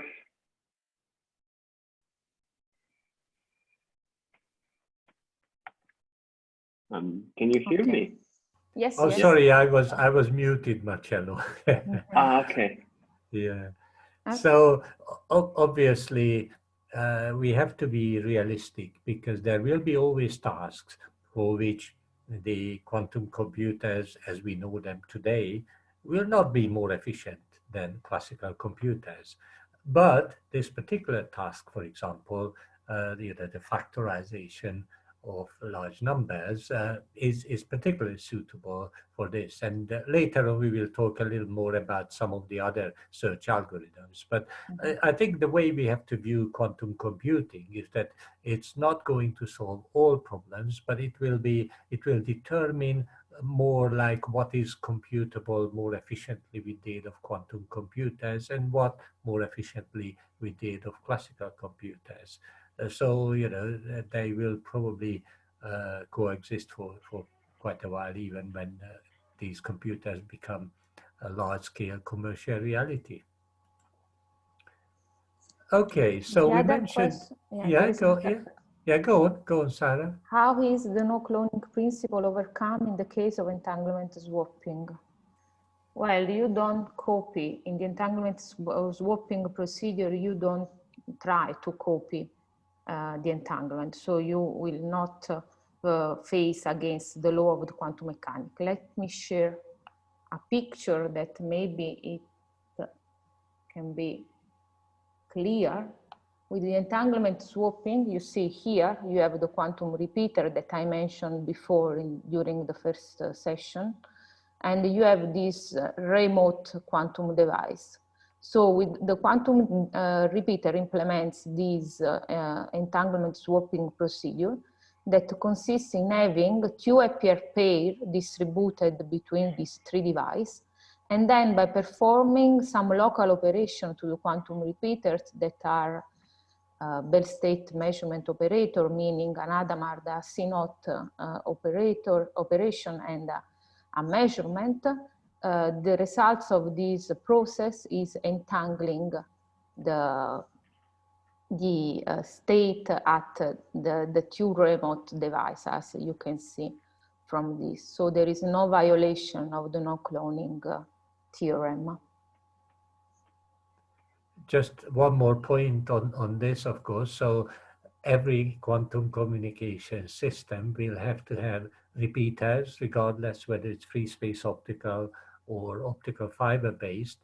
And of course, this is quite a challenge because quantum memory is not easy to create, especially not when you have sufficiently long retention in the memory. And so this is again an interesting open problem.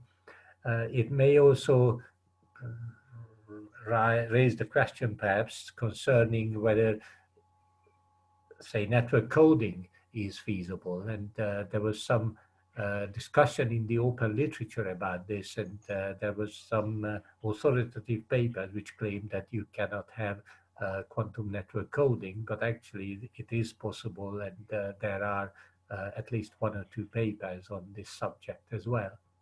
So, it is actually beneficial to design algorithms which are less reliant on the availability of quantum memory. And so, for example, in terms of quantum secure direct communications, which is not a quantum key distribution protocol, but it's actually a true quantum communications protocol.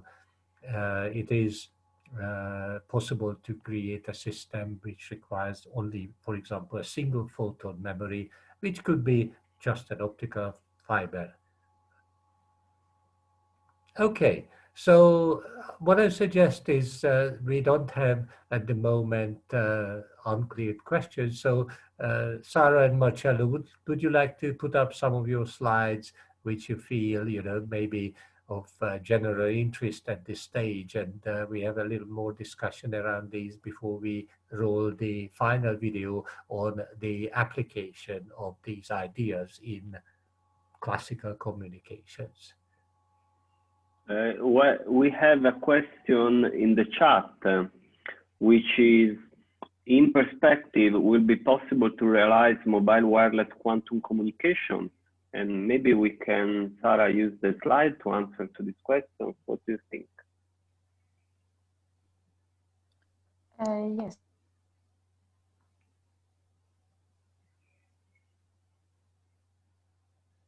So while you're uploading the slides, oh, here it is, brilliant.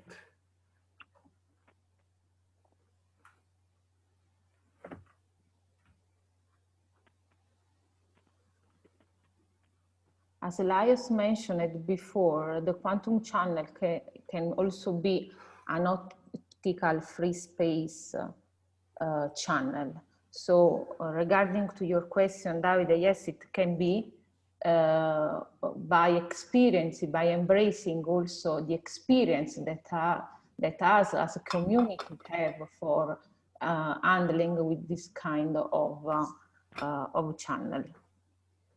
Marcello, do you want to add something to this? Well, if you go a little, 2 slides maybe further. Okay, the next one. Mm-hmm. Yes, again, once more.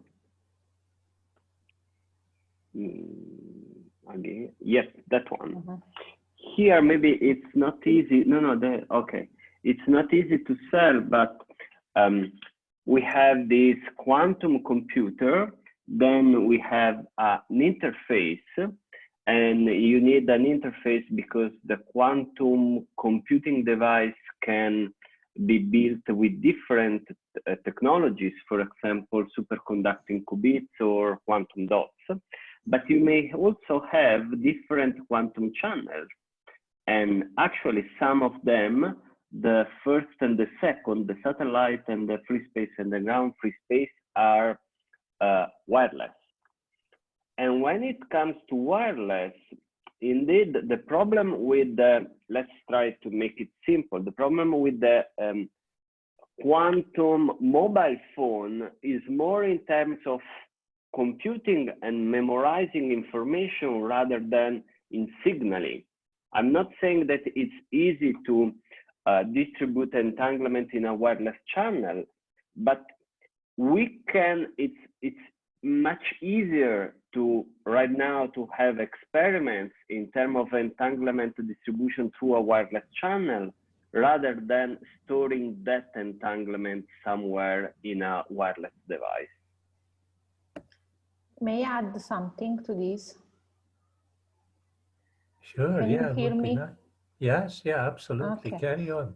Yes, just mention that, as Elias said before, since it's very hard so far for the state of the technology to implement quantum memories, the perspective on which there is a good agreement both in academia and in the industry is that you will realize hybrid system, meaning that, for example, in this quantum device, if you see here this picture, let me show just a little bit. Okay, here. Okay, if you see this picture, you see that in the quantum node you have measurement device that are used for the communication protocol that you are implementing, but here you have a quantum memory. So the agreement is that quantum memory can be realized, for example, with a different technology, with respect to the computational qubit, because this quantum memory has to have the capability to retain the quantum state for a time sufficient long to not lose the state due to the decoherence effect.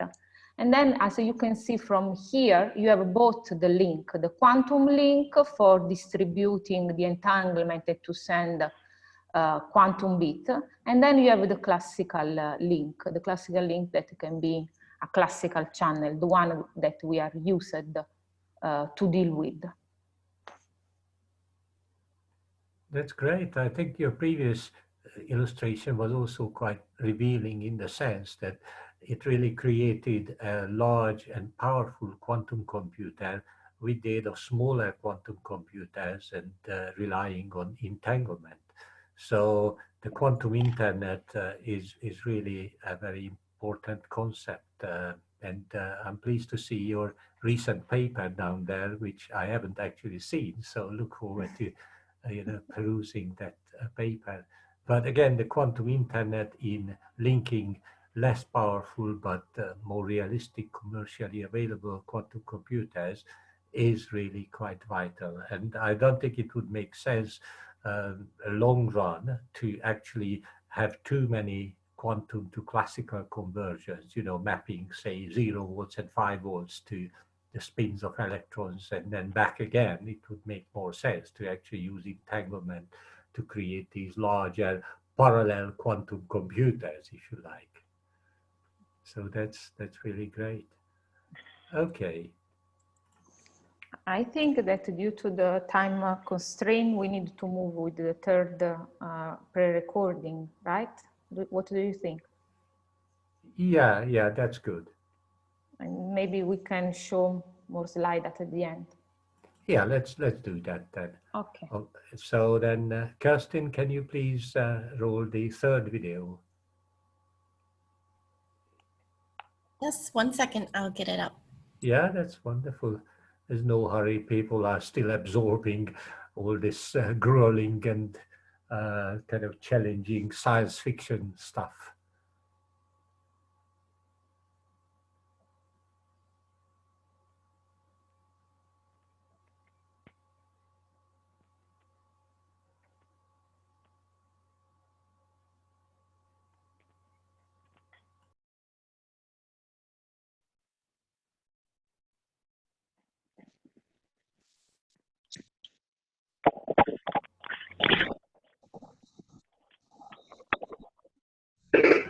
So my hope is that I've been able to raise your interest a little in quantum signal processing and communications.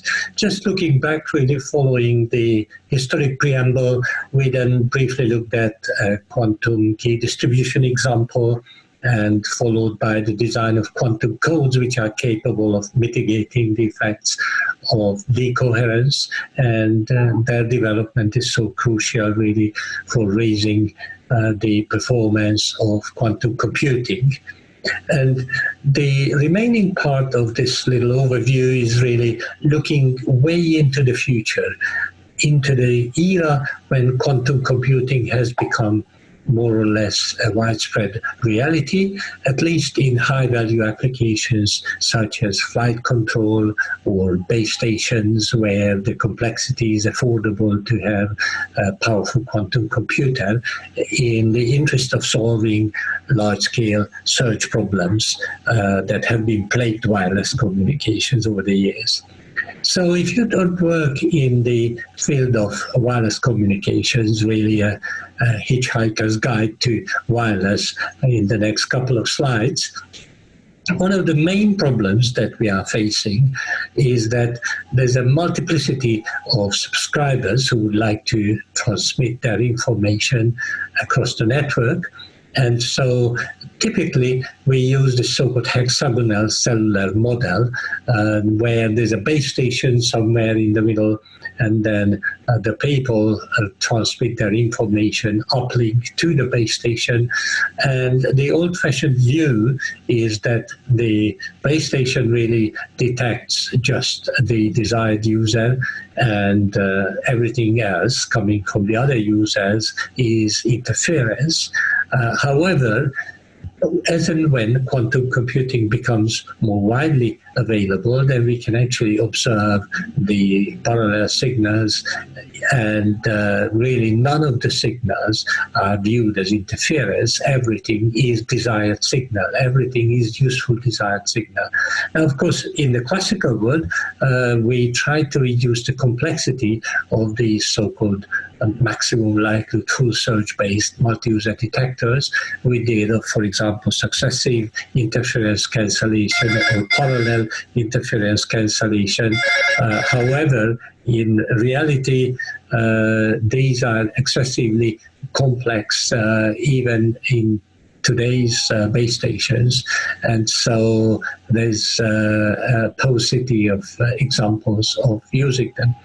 Now, when we look at the broader picture, then we actually have several hexagonal cells that are perfectly tessellated, and the other source of interference, which previously we mentioned, the intra-cell interference, comes from the adjacent cells. So this is referred to as intercell interference.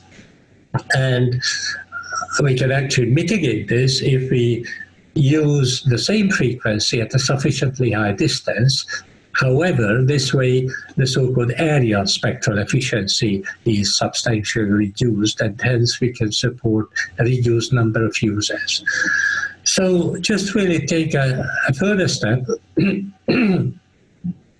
and consider what is termed as cooperative multi-cell processing, provided that we have very powerful quantum computers at the base station. We could actually link up the base stations with the aid of a fast, flawless optical backbone, as seen in this slide.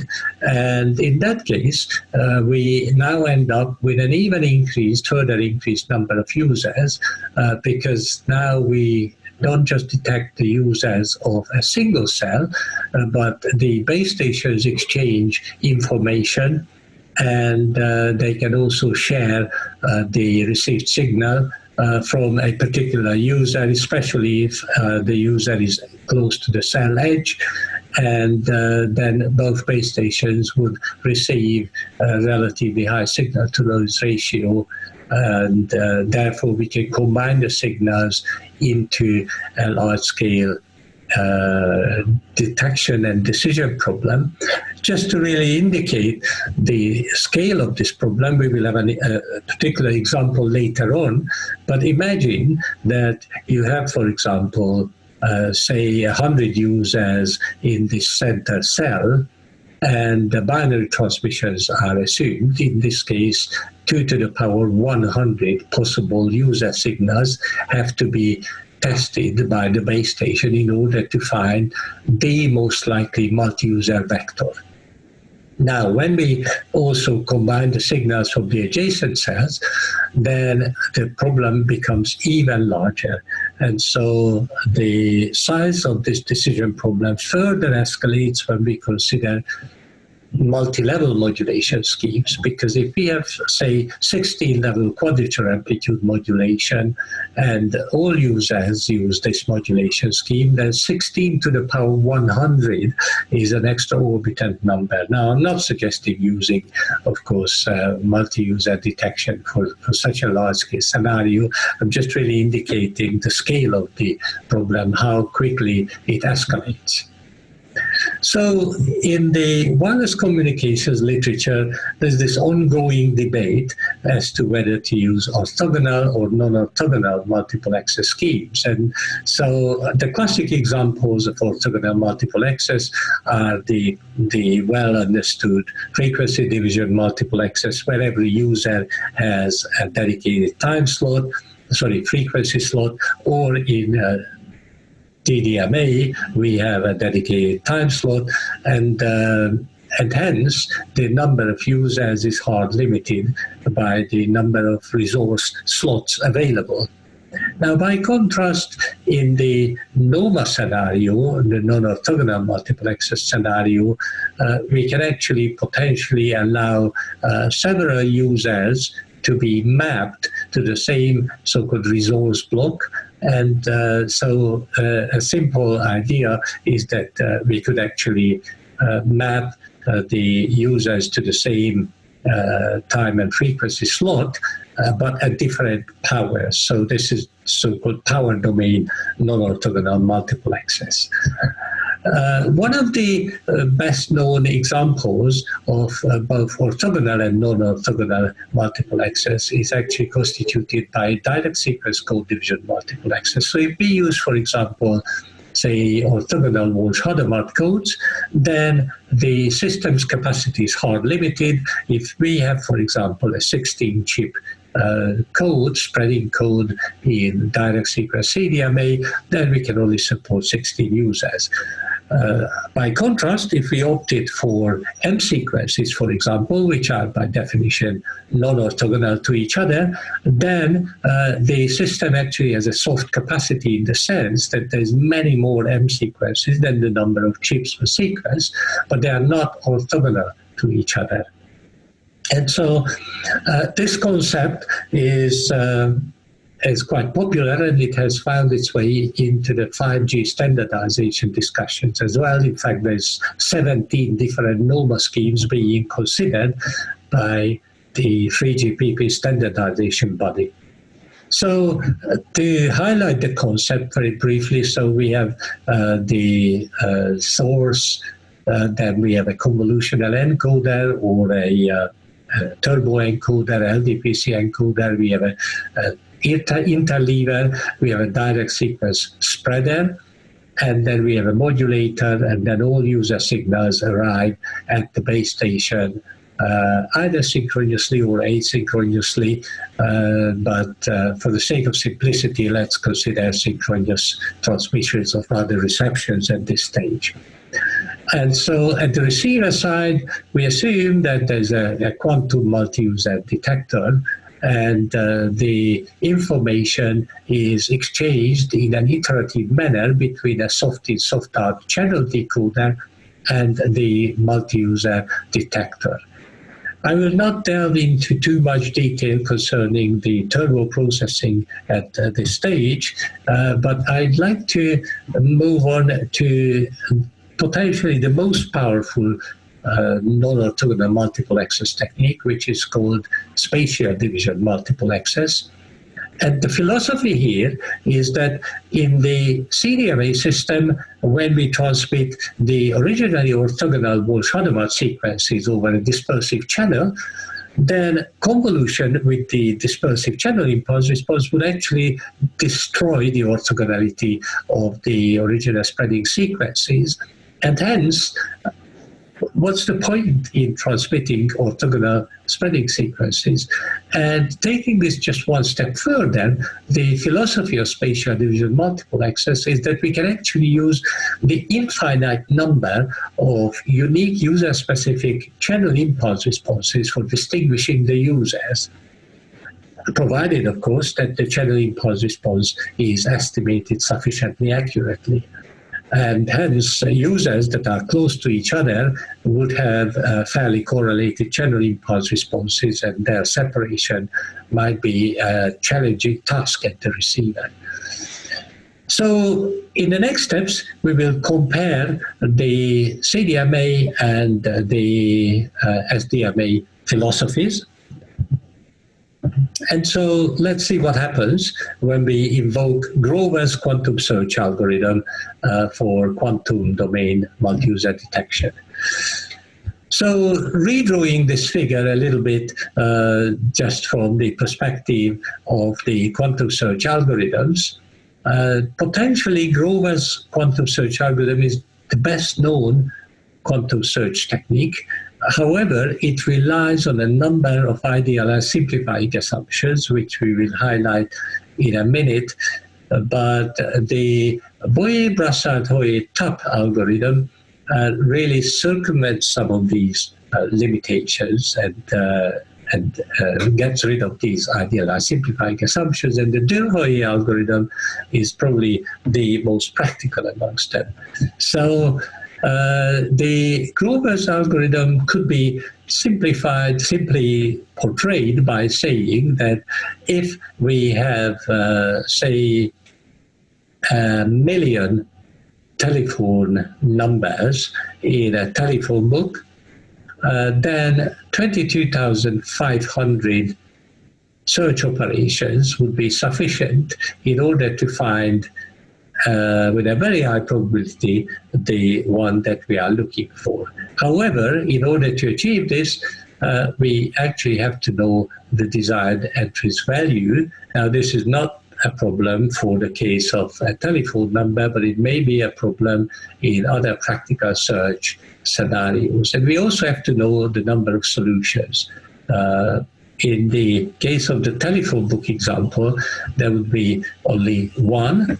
However, if we turn around the problem and we would be looking for John Smith, the problem is a bit more challenging.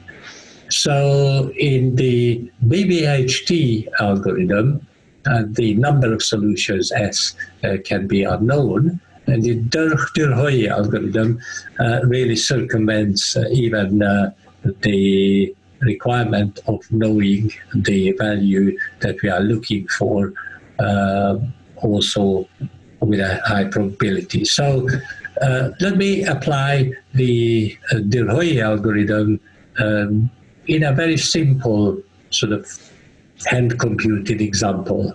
Suppose we have an SDMA system which relies on the ubiquitous orthogonal frequency division multiplexing principle.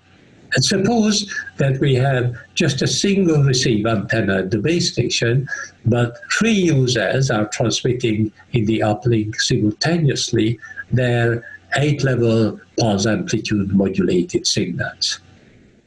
The remaining parameters are of lesser significance, although I would mention that a turbo convolutional code was used, and the channel model was the so-called extended urban, typical urban channel model.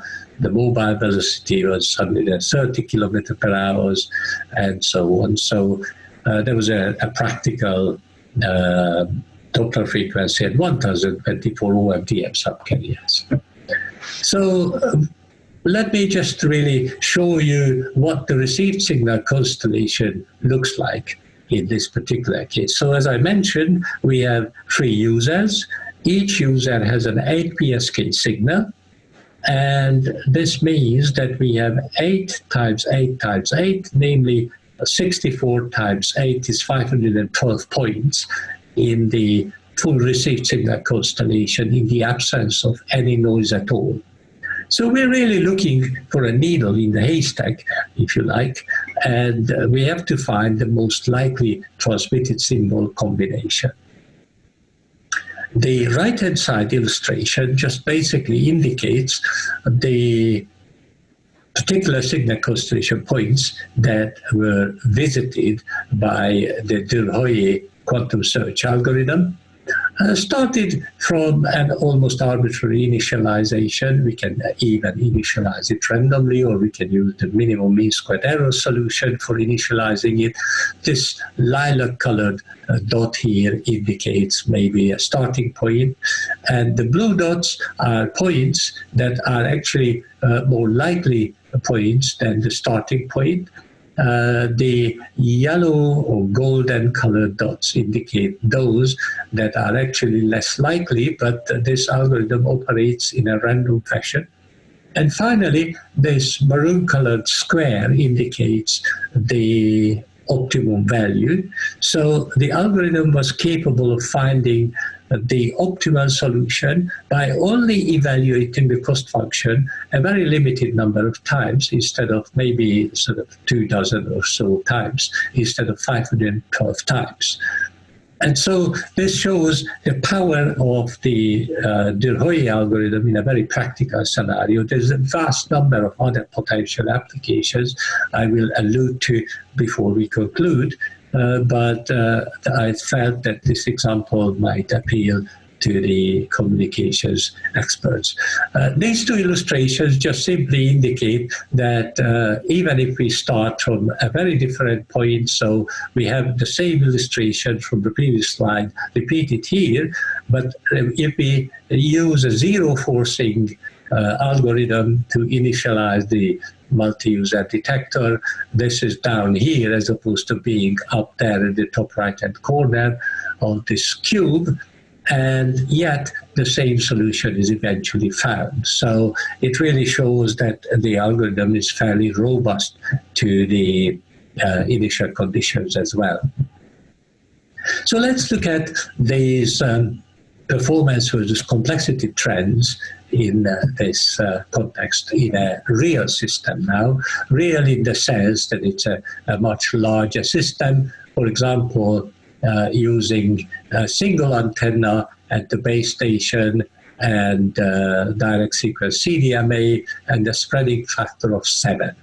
So this is an orthogonal system which is trying to support 14 users and with the aid of M sequences. So the M sequences are non-orthogonal. Apologies for the boo-boo. I said orthogonal, I meant non-orthogonal sequences. So this is how it's possible for us to support with a 7-chip spreading factor 14 users, which would be impossible in case of orthogonal Walsh-Hadamard sequences.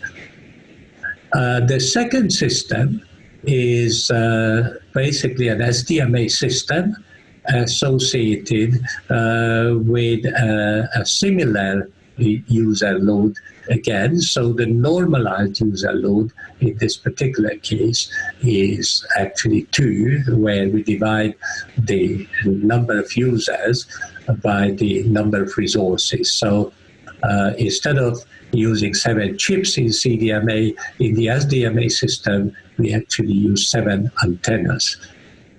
And then in system 3 and system 4, we opted for a full load system, if you see, because we have 15 users and 15 chip sequence, although gold codes were used in this particular case. And in the SDMA system, we had 15 users and 15 antennas.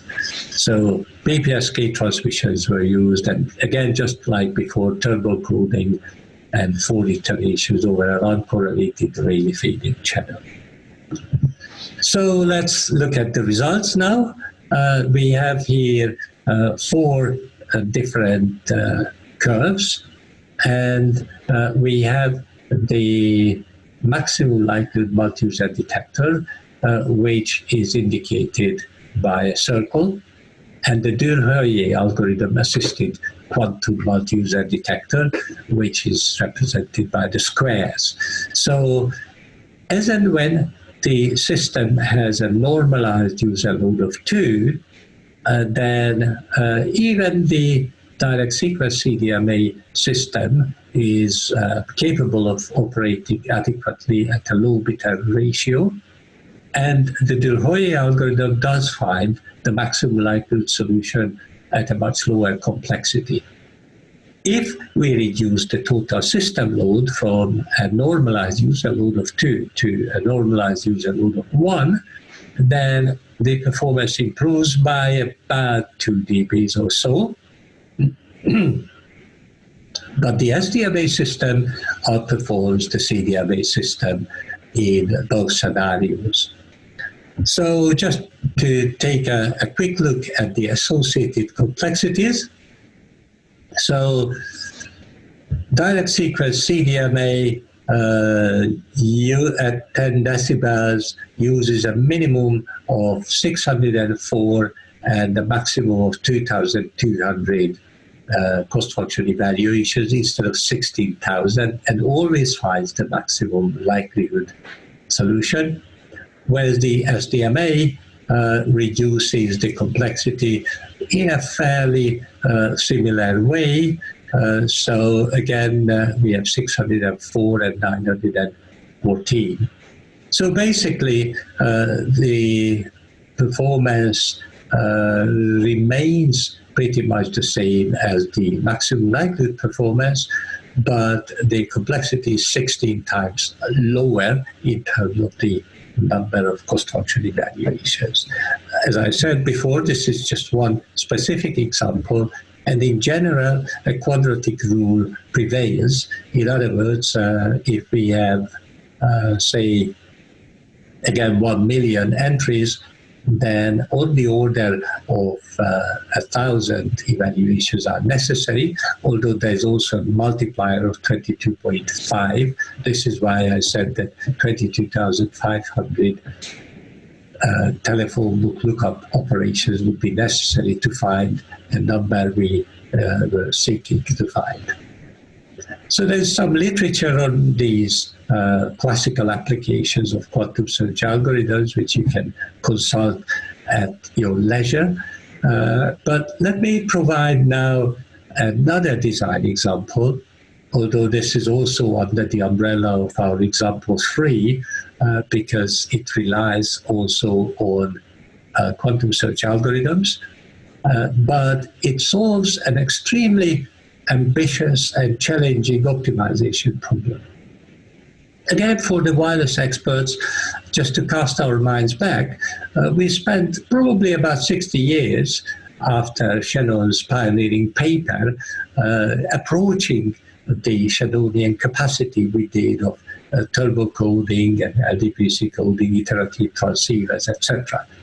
However, as and when we want to get closer to the capacity, the associated complexity and delay is always increased.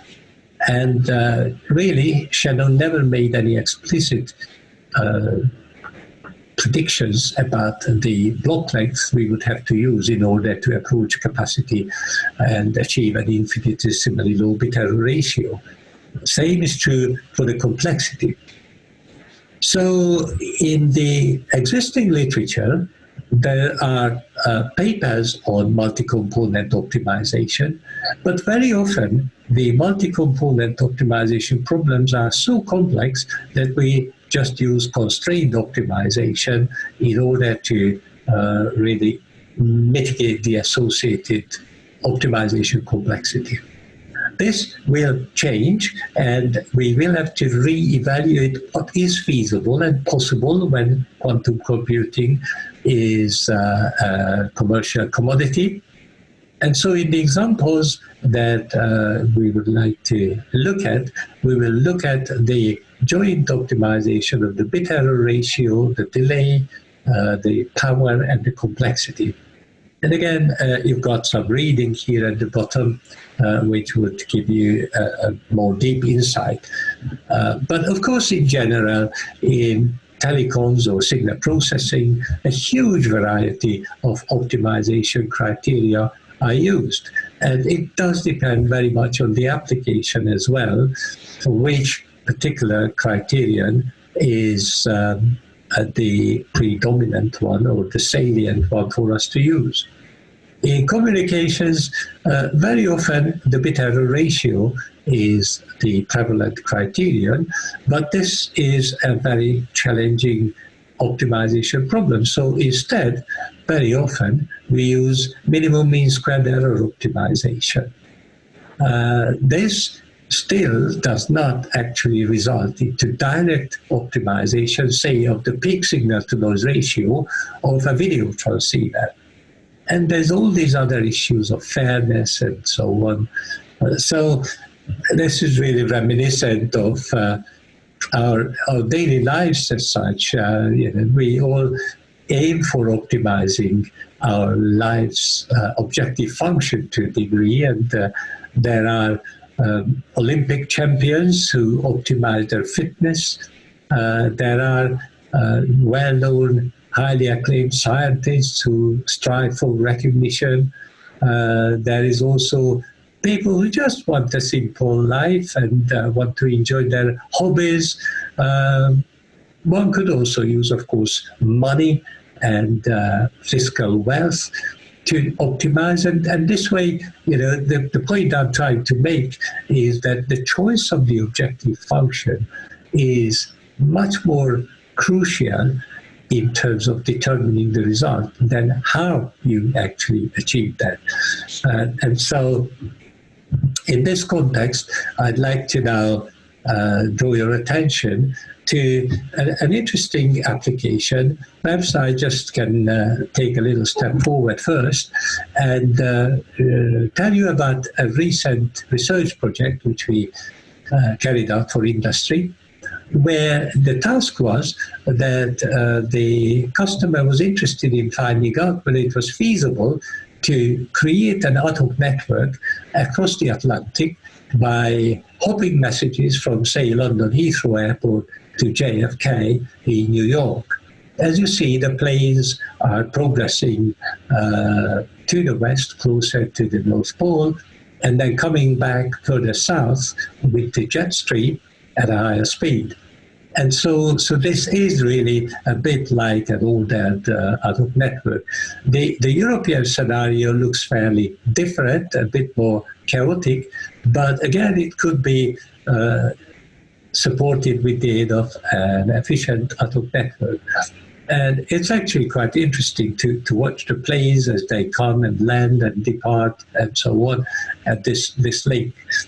So we then had this idea that, okay, for future frontier research, it might be quite interesting to Pareto optimize an aeronautical ad hoc network. And so this illustration shows that, say, this could be London Heathrow, and this could be JF Kennedy Airport in New York. And potentially we could design a network where we minimize the number of hops. And in this way, we end up with less hops between planes, which are, however, longer. Now, if we, for example, imagine that we use relaying techniques at the planes, and we use decode and forward relaying, every relaying hop adds a certain unit delay to the overall delay of the system. So if we have longer but less hops, then we require a higher transmit power, but we end up with a lower delay. The upper path here would indicate a higher delay but potentially lower power system, because the shorter distances can be bridged using a lower transmit power, but every node, as we said, would add a unit delay to the overall latency of the link. And so we, on this basis, formulated a complex four-component objective function where we can see here we have the bit error ratio, the delay, the power, and the complexity, and provided some results in these papers. Just to really show you the scenario magnified a little bit, this is again Southeast England, and this is London Heathrow here, the planes lining up to land and take off. And this is the European scenario with Paris Charles de Gaulle Airport here, and Rome somewhere down there, etc. And that's the North Atlantic scenario. It's also interesting to bear in mind that these planes could, of course, provide potential radio coverage to cruise ships and other vessels in the North Atlantic, where there's a high density of cruise ships, for example, with 6,000 people on each of them. So the four-component objective function here, again, is the bit error ratio, delay, transmit power, and complexity. And we modeled a relatively modest-sized network where we had 7 nodes, and the notations here, or the legends, represent the brute force method, because this was the largest scenario for which the brute force maximum likelihood routing search could be carried out. The red circles indicate our non-dominated quantum search optimization algorithm. And we also had an even more efficient non-dominated quantum iterative search algorithm. So in the top right-hand corner, where you see the mouse cursor, we've got the bit error ratio versus transmit power. And in this particular scenario, the Pareto front, which is the collection of all optimal points, only has 3 solutions. So to put it simply, the definition of the optimal Pareto front is the collection of optimal points where none of the system parameters can be improved without degrading at least one of the others. And so down here at the bottom right corner, we have the number of dominance comparisons in the non-dominated quantum search algorithm, namely the cost function evaluations. So the brute force method, bear in mind please that this is a logarithmic scale. So the brute force method is indicated by the blue curve. The non-dominated algorithm is the red curve, and finally the green curve is the one which is the most efficient one, requiring the least number of cost function evaluations as the algorithm proceeds. Again, you find a lot more about these, and you also find live demo at our website. But let me really just take you a little step further. So somewhere here in the middle, you see Grover's algorithm, and we have Boyer-Prasad-Hoyer-Tapp algorithm and Dürr-Hoyer algorithm. But there is a huge variety of other quantum search algorithms, and these techniques have different strengths and weaknesses. So if you often face large-scale search problems, perhaps you would find an algorithm which is particularly suitable for your futuristic frontier research, and you find the description of these in the above paper if you are motivated to probe a little further. Just to mention perhaps a couple of other algorithms, the most important ones are perhaps in the big data applications where we have to classify high-dimensional data and also solve these search and existence problems.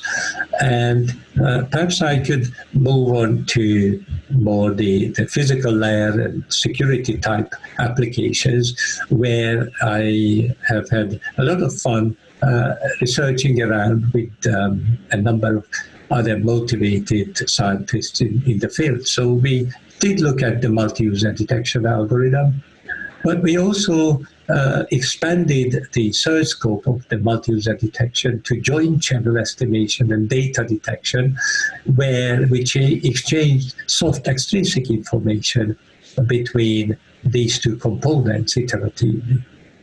Then we could also use it for multi-user transmission, in which case we assume either reciprocity of the uplink and downlink channels, or we signal the estimated channel from the receiver to the transmitter, and then we pre-compensate for the channel effects at the transmitter, so that at the receiver side, a low complexity single user detector can be invoked.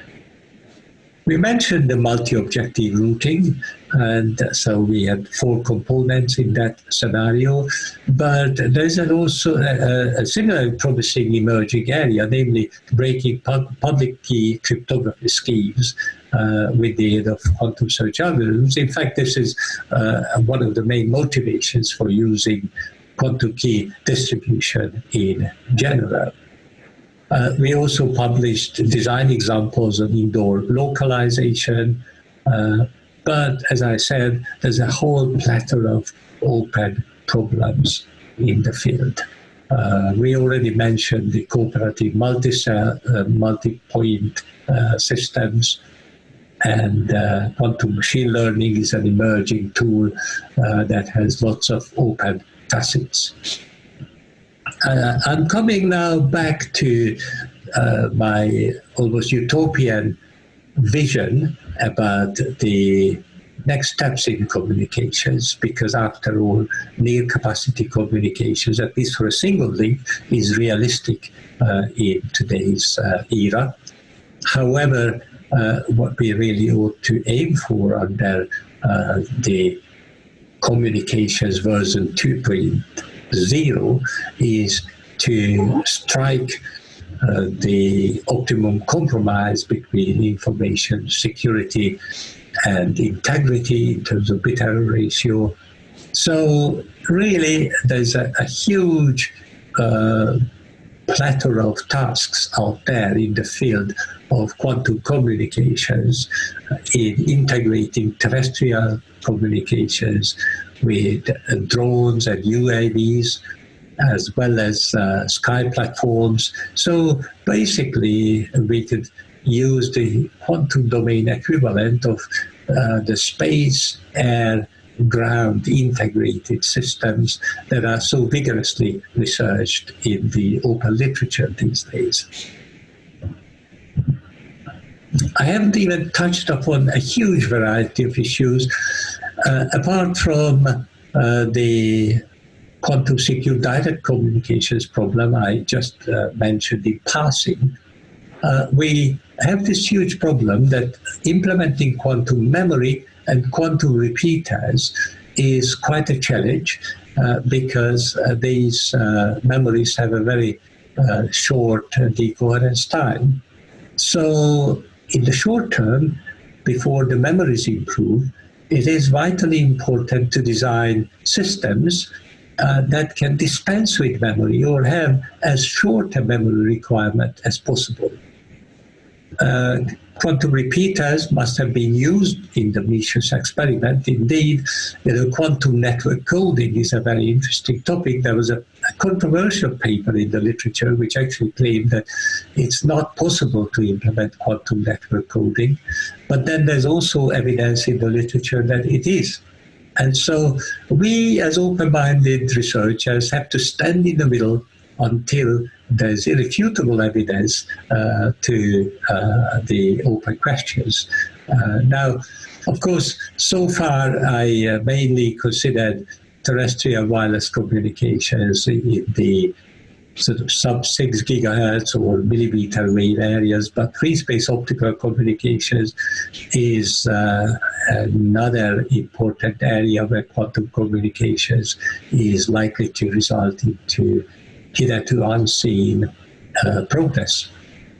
And so there's this big question, how do we transplant, or what can we transplant from the classical world into the quantum domain? And how do we design this ultimately secure, integrated, multi-layer communication system of the near future? So there's lots of open questions. My hope is that I have been able to increase your interest in the radical open questions of quantum communications, and very much look forward to your questions and further discussions with you. So this is really wonderful. Thank you so much for joining us. We now have, again, a bit of time, although our official time is up, but we have the opportunity to discuss a little further. We have a few more slides from Sarah and Marcello as well, and then some questions came in. So perhaps I will just say very, very briefly, there's a question from Sailesh.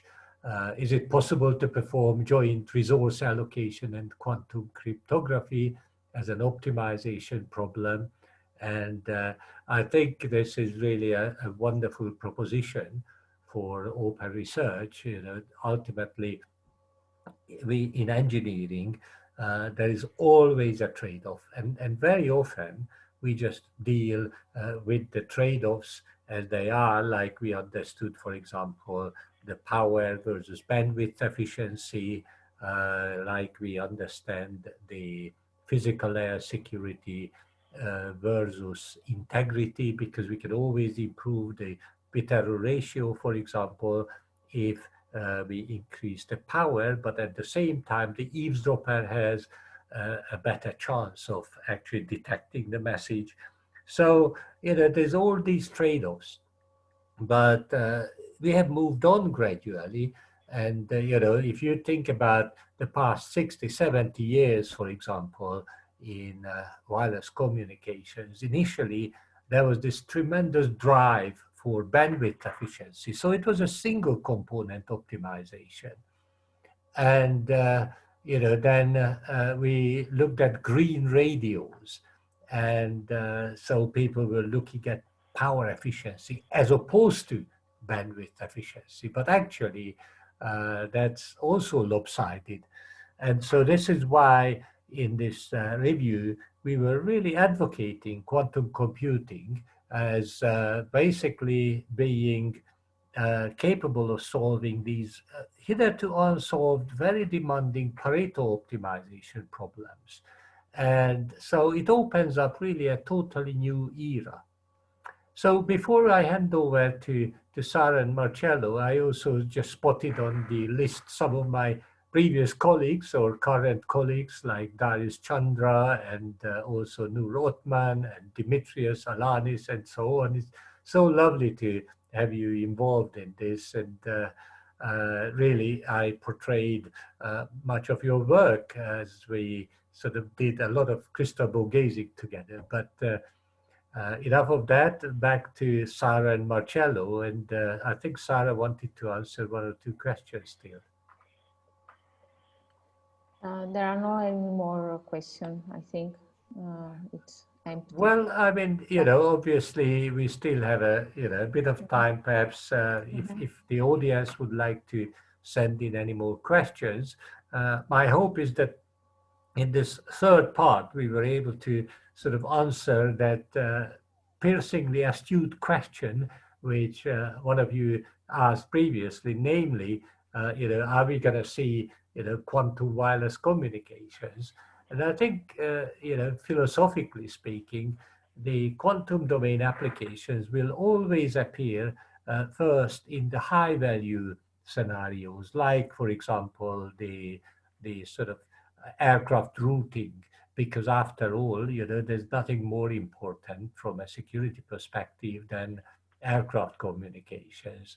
Or, maybe later they find their way into base stations because we are capable of using multi-user detection at the base station, combine it with localization, joint channel and data estimation, also multi-cell signal processing like cooperative multi-cell processing, or COMP for short. So yeah, ultimately starting from the very expensive end of the scale. And as we have seen, for example, with mobile phones, when a mobile phone cost about £1,000, a small fraction of the population would have it. But over the years, it has become a commercial commodity. So today, probably 3 billion people have got it. But the framework that I portrayed in this multi-layer, integrated ground space communication scenario, this basically allows us to really provide coverage for the remaining 4 billion internet coverage, and that would stimulate the economy as well. But again, this is a sort of just the beginnings of a very exciting version 2.0 in telecommunications. And in particular, if you happen to be a PhD student who is just starting out, there is no better area because it's full of open questions. And so it is possible to write very influential papers, which would have a longevity for the next, 2, 3 decades or so, as opposed to if you're working on 5G, it's already done and dusted. It's been already rolled out, so we can have, small improvements, but we can almost draw the performance curves now without running the experiments. Anyway, that's kind of just, very philosophical thoughts from me. So, Sarah and Marcello, would you like to add anything at all? Maybe I can add that building up a quantum communication network doesn't mean that we need to discard the classical internet that we know so far. Just to be a little bit more clear, can you see my slide? Not yet. Okay, can you see now? Yes. Yes. Okay, so because someone can think, okay, the current internet interconnects more than 17 billions of devices, so it should not be a big deal, interconnect few quantum devices. But indeed, the design of the quantum internet is a breakthrough because it's governed by the law of the quantum mechanics. So the phenomena that Lajos described, cloning, quantum measurement, entanglement, these new noise phenomena that doesn't have any counterpart in the classical world, the coherence, require a paradigm shift, because in the network that we know, protocol like caching, relying, store and forward are all based on our capability to copy and safely measure the information. But due to this phenomena, this assumption does not hold anymore in the quantum internet. So we need a networking paradigm shift. And actually there is a group within the Internet Engineering Task Force that is working on understanding if there is a mapping one-to-one between the classical network layer on which we are used to work and the new one for the quantum internet. And stemming from what from the concept on which I started, I stated that if when in the future a quantum network will be deployed, this does not mean that you will discard the current classical infrastructure. You can see here just an example of this statement, meaning that you need a truly integration between classical and quantum resource, because any quantum communication protocol needs also to share classical information to work.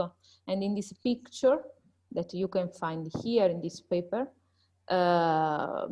in blue, you can see the classical resources on which we are used to work. And then there is also the quantum resources that here is highlighted in red. Marcello, do you want to add something to this? That is funny to work on this topic. I mean, like Lajos was saying, since it is a new domain, at least from the communication engineering perspective, we are having a lot of fun in this. Do you agree, Lajos, Sarah? Oh, absolutely. I think, it's fascinating and kind of intoxicating as well, because it's nice to have a little headroom where there is really substantial open questions. You cannot turn to, not even to Claude Shannon if he was alive, or not even to Albert Einstein. And some of you might have heard his famous quotation, that entanglement is a spooky action at a distance. And he was also quoted saying that if anybody proves or disproves the entanglement, might get the Nobel Prize. Now, it hasn't happened so far, but it doesn't mean it won't happen. And I think we are living in a very exciting era on this. this. And you know, like as we are talking, Sarah, you just stimulated an interesting open research question in my mind, namely looking at this slide. You know, I'm thinking, so can we rework really this framework, for example, with the goal of minimizing the quantum memory? And, you know, look at basically, you know, how would that affect the protocol, for example? And I'm a little bit motivated here. Again, this is all crystal ball gazing, right? Nobody has the answers to these questions. But I'm thinking, you know, quantum secure direct communications managed to circumvent the problems of quantum key distribution. And it's not infeasible that we can actually develop a future quantum network without the interaction of classical channels. Because after all, it's a bit of a pain to have two channels in order to have perfectly secure communications. And quantum secure direct communications allows us to do that. So, you know, again, we're not going to solve this in the next year or two, but it's an interesting open research question. So I think since our time is more or less up, we will sort of finish and wrap up soon. But if you are in the audience, we very much valued your interactions, your questions, and please feel free to email us. Maybe we can point you in the right direction if you are looking for open problems for a PhD or postdoctoral research, etc. So thank you so much again, and I hand over to Sarah and Marcello to bid farewell to you. Thank you very much for attending this tutorial. It was a pleasure for me. Thank you to all of you. Thanks. Okay, so now, of course, ICC is in full swing, and we have a whole rich program to attend. Tomorrow I will be talking to the young professionals at 11 o'clock, and I'm going to have to get going on my slides because they are interested in sort of more philosophical aspects of our research. But at 5 o'clock, I looked at the program and I've seen that Andrea Goldsmith and Jeff Andrews are talking. So really a very kind of unique and new way. But I also have a couple of thank you notes coming in from Lou Rothman, etc. So it was really a pleasure to have you all. And that's really the last word from me. So I just wanted to still also thank Kirsten before I go for the sort of very pleasant and seamless moderation of the meeting. Thank you all. Bye for now. Bye-bye. Thank you. Bye. Bye-bye.